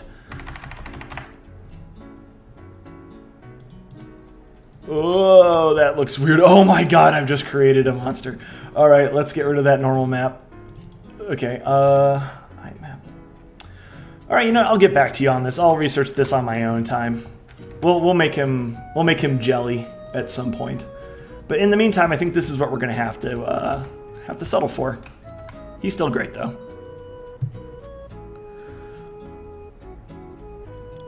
All right, let's see here. The metal slime shoe texture looked great as one of Dragon Ghost color variants. Yeah. We need this on your intro and ending screen.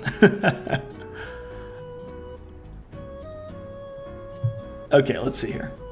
All right, I think we might be ready to. Yeah, it's almost 3 o'clock. I think this might be a good place to wrap up. How big is Slime Chew? Let me go ahead and show you the player. Like inside VR chat, I'm going to go ahead and create a. Okay, first off, this hierarchy here, this is too hard to navigate. There's too many like things on here. I'm going to start organizing this really quick. I'm going to create a empty game object. I'm going to call this environment. I'm going to set it at position 000 in the world, so right under Chad Kirby there. And I'm just going to start shoving all these things into it.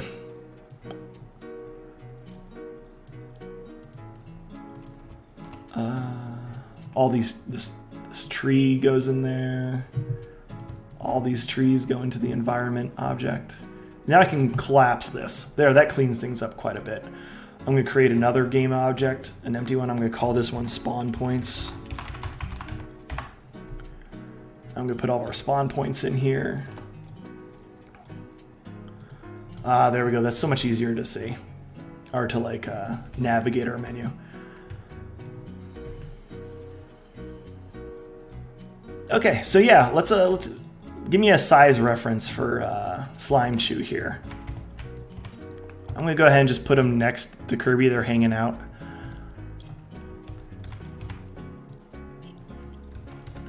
Oh yeah, I was gonna create a stand-in for the VR chat character, Capsule.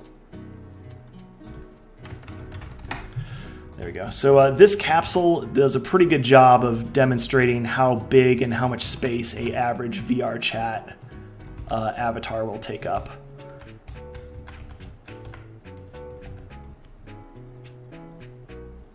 So yeah, again, is Slime Chew really tiny? Kind of like how I would imagine like an actual Pikachu would be.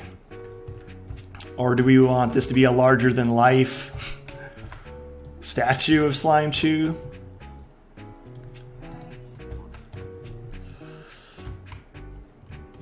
All right, Mike said looking great. I imagine back here, right? So Slime Chew is Chad Kirby's buddy over here. Half a body, so maybe a little bigger. Yeah. There comes up about halfway on. Whoa, comes up about halfway on the player. Yeah, that looks about right. All right. Boop. There we go. Let's take another quick look at him. I'm trying to think if there's any other way we can sort of improve his aesthetic here. That might be impossible to do, but yeah, Pickle Rick was a recommendation from my nephew Joey from last stream. All right, let's see here. All right, yeah, I think I'd really love to see him translucent and being able to actually like refract the environment behind him. That would look so good. However, I've never had to do that in Unity before, so that's going to take a little bit of research on my end. Can you add a spark or something? Yes, actually, I could add a spark. So what, you just want them to be electrified? That would be a particle effect. I'm going to right-click here in the sample scene. I'm going to do effects, a particle system. I'm going to go ahead and put the particles like right on top of him here. And now I'm going to need to edit the particle system quite a bit. I'm going to open up the particle editor here.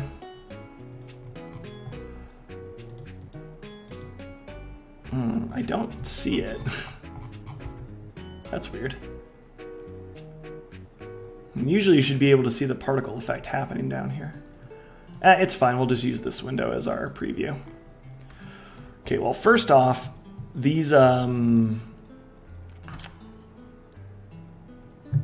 doesn't really look like electricity, does it? Okay, first off, let's change the speed. The fact that they're flying away is bad. 0. Oh geez, now he's just kind of vaping over here. He's just got a camouflage cloud. Let's see. We want these particle sizes to be smaller. Start size, let's do 0.5. No, 0.3. That looks a little bit better. Also, it's way too... let's see here. Way too big of a like spread. So we go down to shape here. Right now it's set to cone. Let's do sphere. So now it's randomly creating these particles inside of the sphere here, or a sphere here. We want to change the sphere size. Let's make it half on all sizes. There we go. So now it's kind of located just around him. That looks looking better. And now there's I think way too many emission. Yeah, it's spawning 10 per second. Let's change it to maybe just 2.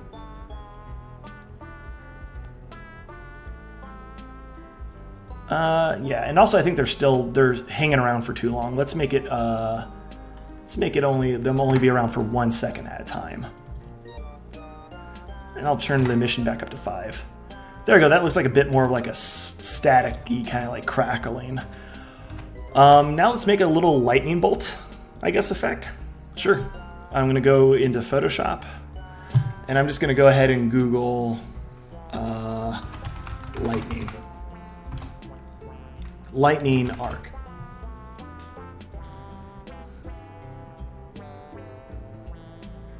Kind of want a curved one.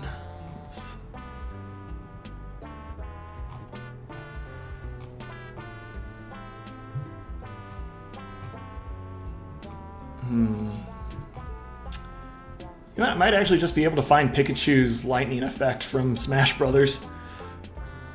Smash Bros. Pikachu lightning effects. Kind of like that little bouncing thing he shoots.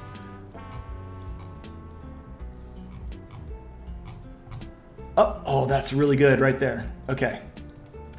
Copy image. It's on a black background too, so it'll be super good to extract. Okay, so here's the image I found. All right, so I'm going to go ahead. I'm going to just isolate the spark here.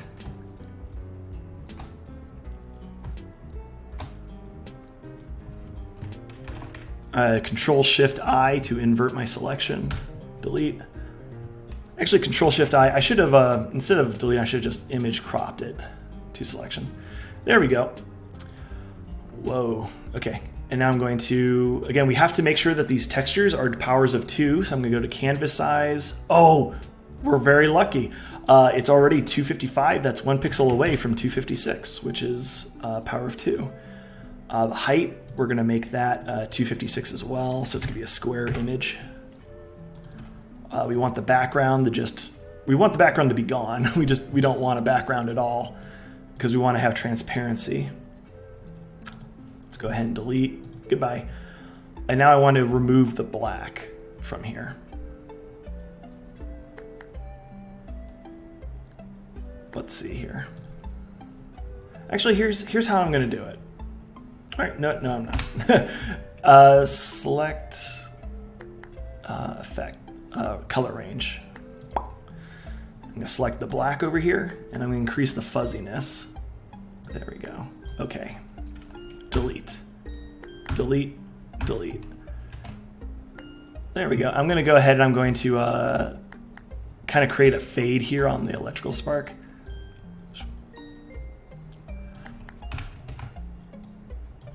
That looks like a good end to it. I'm going to select this.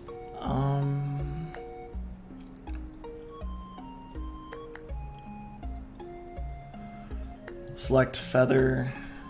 I want to soften the edges here. Modify feather. I want to just do it by a little bit here. Let's say just 2 pixels. Now I delete. Oh my gosh. Let's undo that. Oh, that's because I needed to invert my selection. Select, modify, feather. Let's try this again. There we go. That makes it look a little less harsh. Let me go ahead and it actually could be a little bit bigger now. I'm going to Control T to free transform. And I'm just going to sort of like make it diagonal so it takes up a little bit more of the image here. Okay, I'm going to go File, Save As. Let's see. All right, I'm going to name it as a Slime Chew Spark. And I'm going to make this I'm going to export this as a ping. Pings have transparency, so that'll be good for us. Save. I mean, so does PSD, but ping's, I think, a slightly smaller file format, probably. Smallest file size. There it goes. All right, so we've created a spark texture. It's imported into Unity now. So inside our particle editor, let's go to render down here. Okay, so here's the material it's using. It's using the default particle system.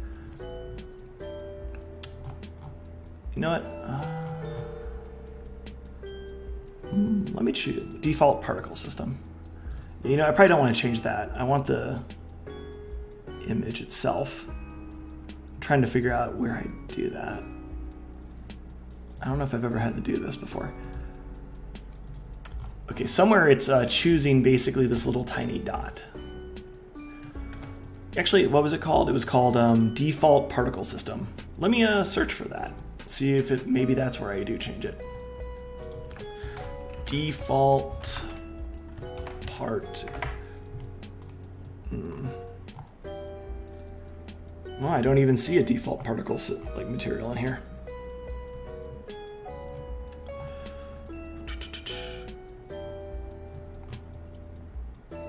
Let's see. All right, I think I might just need to make a new material. Let's go to here to materials, create material. And I'll call this slime chew spark. Let me catch up here with the chat really quick.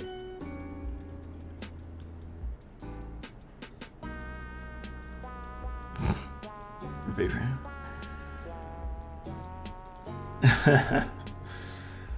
All right, so I'm going to go ahead and create a sprite default. A default sprite here.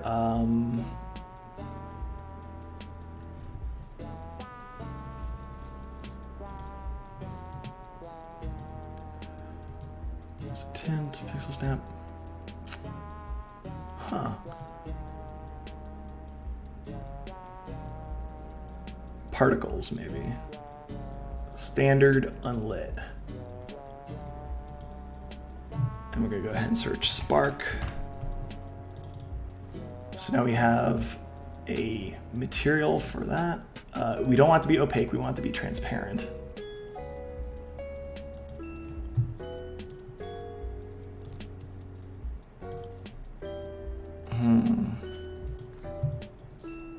Color mode. Whoa, overlay. Color. Yikes. Well, that looks crazy.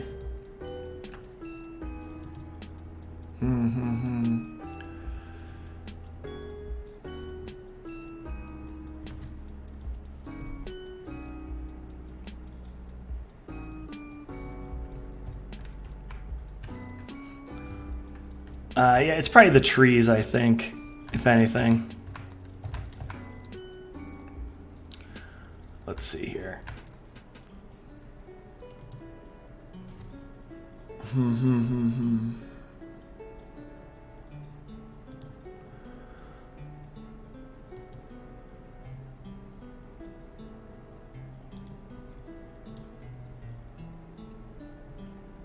Sorry, this is taking a while. Let me go ahead and do standard shader, but this time I'm going to do I'm going to do unlit transparent.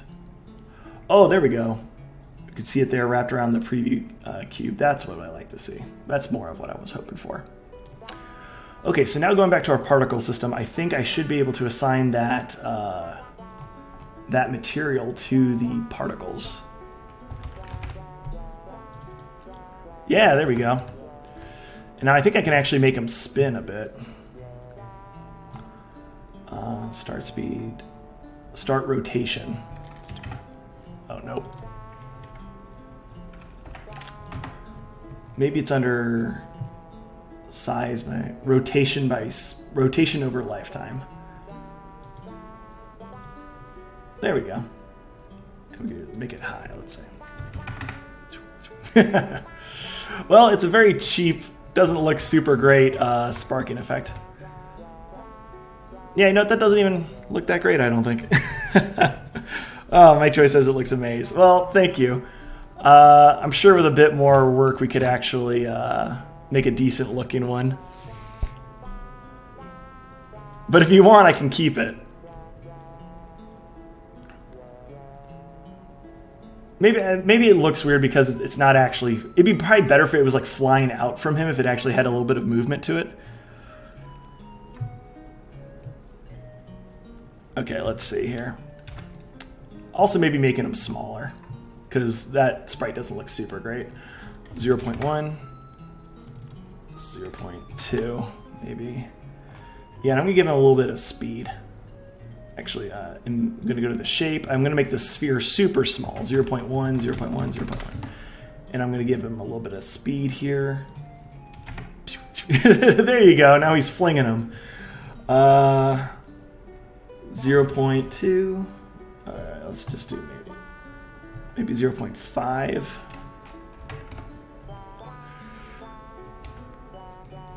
And yeah, I kind of like... I do kind of like yeah, Dr. the Punisher's suggestion there of moving it more towards the tail.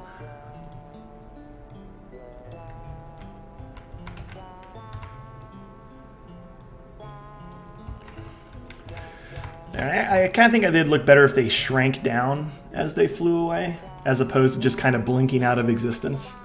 So let's do size by over lifetime.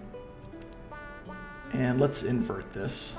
Because right now they're starting small and getting bigger. We want them to start big and get small. Zoom, zoom, zoom. Yeah, there they go. So now they kind of shrink down into nothing as they go away.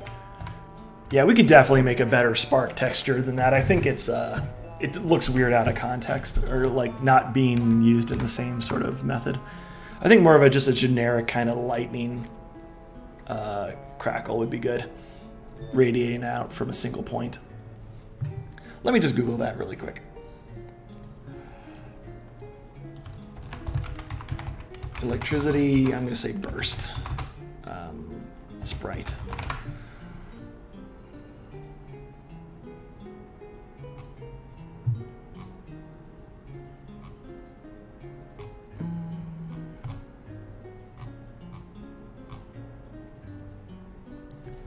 Let's do electricity burst transparent.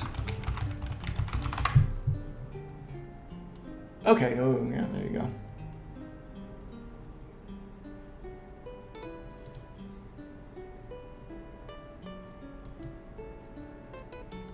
Okay, I think I got a good one here. I'm going to save image. I'm just going to save it to my desktop here, because I'm probably just going to delete it afterwards. I'm going to open this up in Photoshop.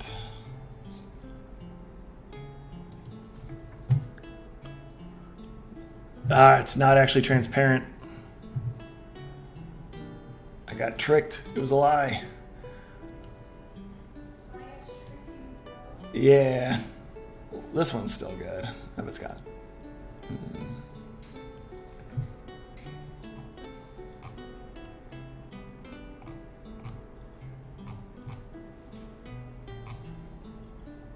Anyway. I think we're done here. I think I'm just going to go ahead and upload this so you can go visit them.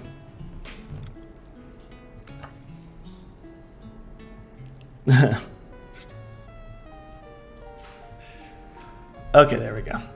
All right. So yeah, I think we're done. We did a little bit extra there, a little bit of extracurricular credit. I'm going to go ahead and parent the particle system. I'm going to drag it under Slimechew. So, oh no! Well, that wasn't supposed to happen. I think it's because the parenting him, it messed up. There we go. That's better. I just had to rescale it. But yeah, as we move Slimechew around, the particle system should move with it. There we go. All right. Well, I think we're good. And this should play at, when it should say play on start, play on awake. Yeah, okay, so as soon as the level starts, it should load. All right, well, I think I'm going to go ahead and upload this here. I'll stay on stream for a little bit. But yeah, thank you everyone for joining me. I had no idea that Slimechew was a thing. And yeah, no, I'm very happy that he exists in this world. All right, let's see here. I'm going to go ahead and VR chat SDK, show control panel, I think is what we want. Yep. I'm going to sign into my VR chat account. Very good. Builder. All right, let's see here. I have not seen evil Slimechew. All right, let's see here. I don't want to build and test. I'm pretty sure it works. I'm just going to go ahead. Actually, no, I should probably make sure it works first. Build and test. So this should open up a VR chat in a small little window and let us walk around.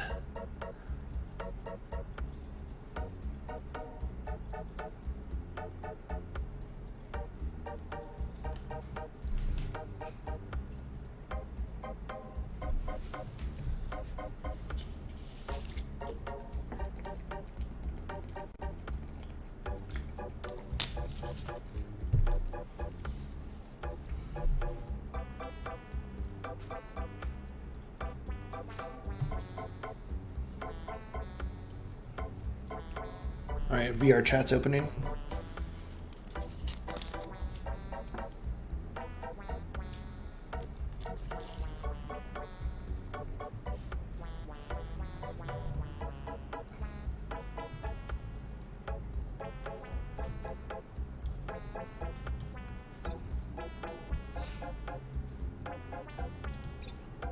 Yeah. Let's see if I can remember this.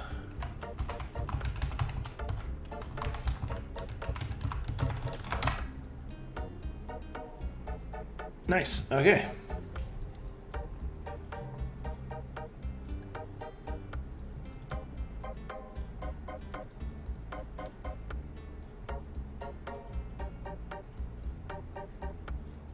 Whoa, I'm just turning forever for some reason.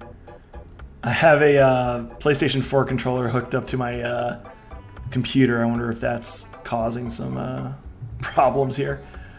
I'm going to get sick doing this. I'm going to unplug my controller one moment. That didn't stop it. Okay.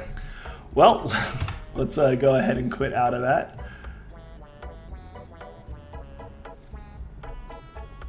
Anyway, I saw Slime Chew there. Let's just go ahead and build and publish him.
Did it finish? Oh, nope. Yeah, I was going to say, it never asked me for, like, it never asked me to, like, set up the screenshot or anything like that, so I was a little confused. There we go. There's our two buddies.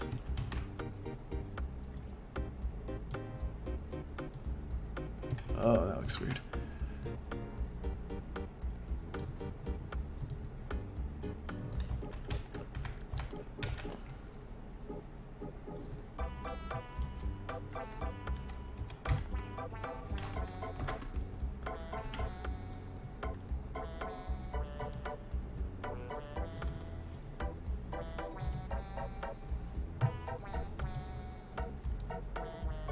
Move the VR cam. Oh, I moved the wrong camera. Oops. Okay. Copy component. Let's go back to our scene. This is the camera I need to move. There we go. There, that's a good screenshot. Fangamer Artist Live. Player capacity is 8 right now because it's not too big. A collection of 3D models made on Fangamer's artist stream. There's no content warnings, I don't think. Tags, that all is it. The above information is accurate.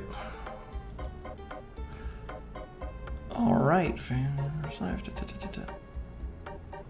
I think we are done. Upload.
Yeah, I'll just say it out here in case someone's not following the chat. But yeah, be sure to check out our stream again next Thursday at 1 p.m. Pacific Standard Time, when Jorge Valez will be giving digital art tips and taking viewer requests.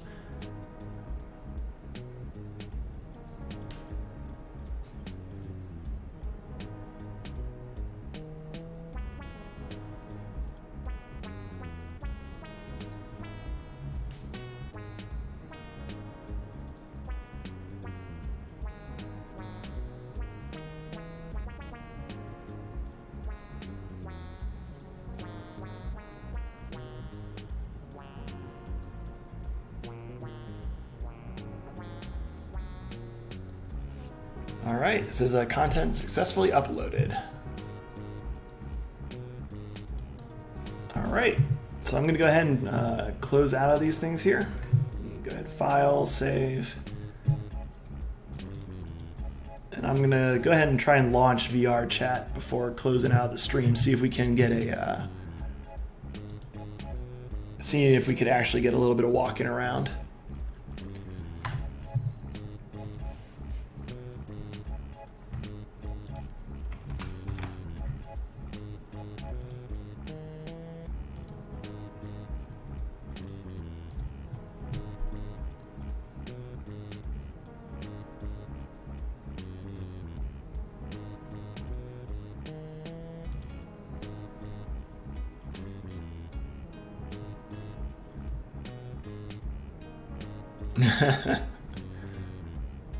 Yeah, no, you're very welcome. Thank you for watching. Thank you, PoTrader, for suggesting it and bringing everyone in here. And let's see here.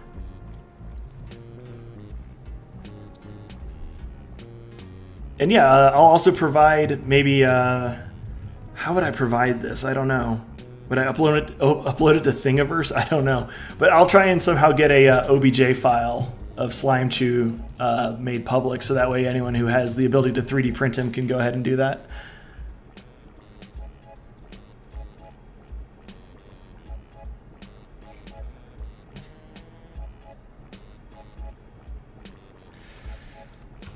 All right. So let me see here. I think if I go to settings, yeah, right here, under your settings, other options, show community labs. If you want to come visit Slime Chew and Chad Kirby, you need to have that marked. And then under worlds here, I'm just going to search Fangamer.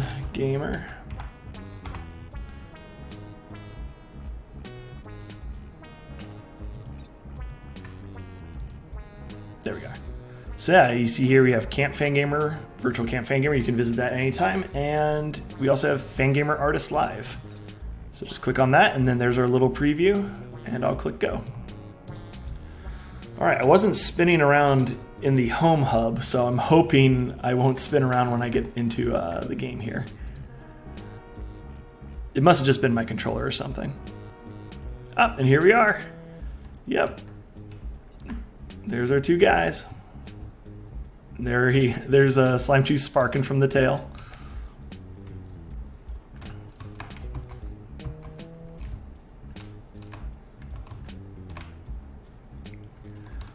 All right, yeah.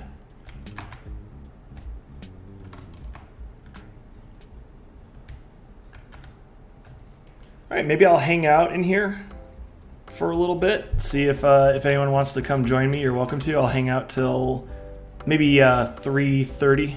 So yeah, for like the next 10 minutes or something, I'll hang out here if you wanted to boot up VR chat if you got installed and just come hang out. But yeah, that's it. I think that's it for my stream this week.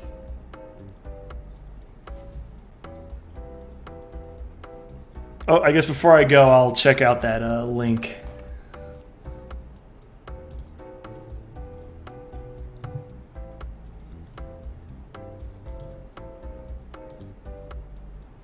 Oh, it's just downloading. I thought I'd open up a web page. Oh no.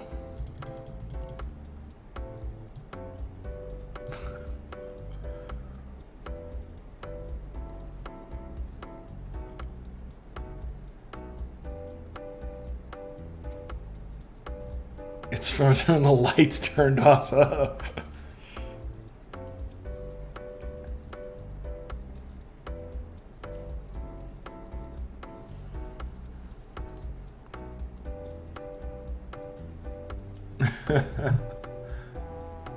Well, I'm glad your viewers had their finger on the button. Let me make sure I'm not in a private world.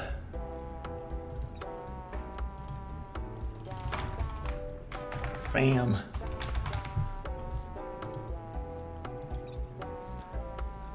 Yeah, I'm in a public room, it looks like.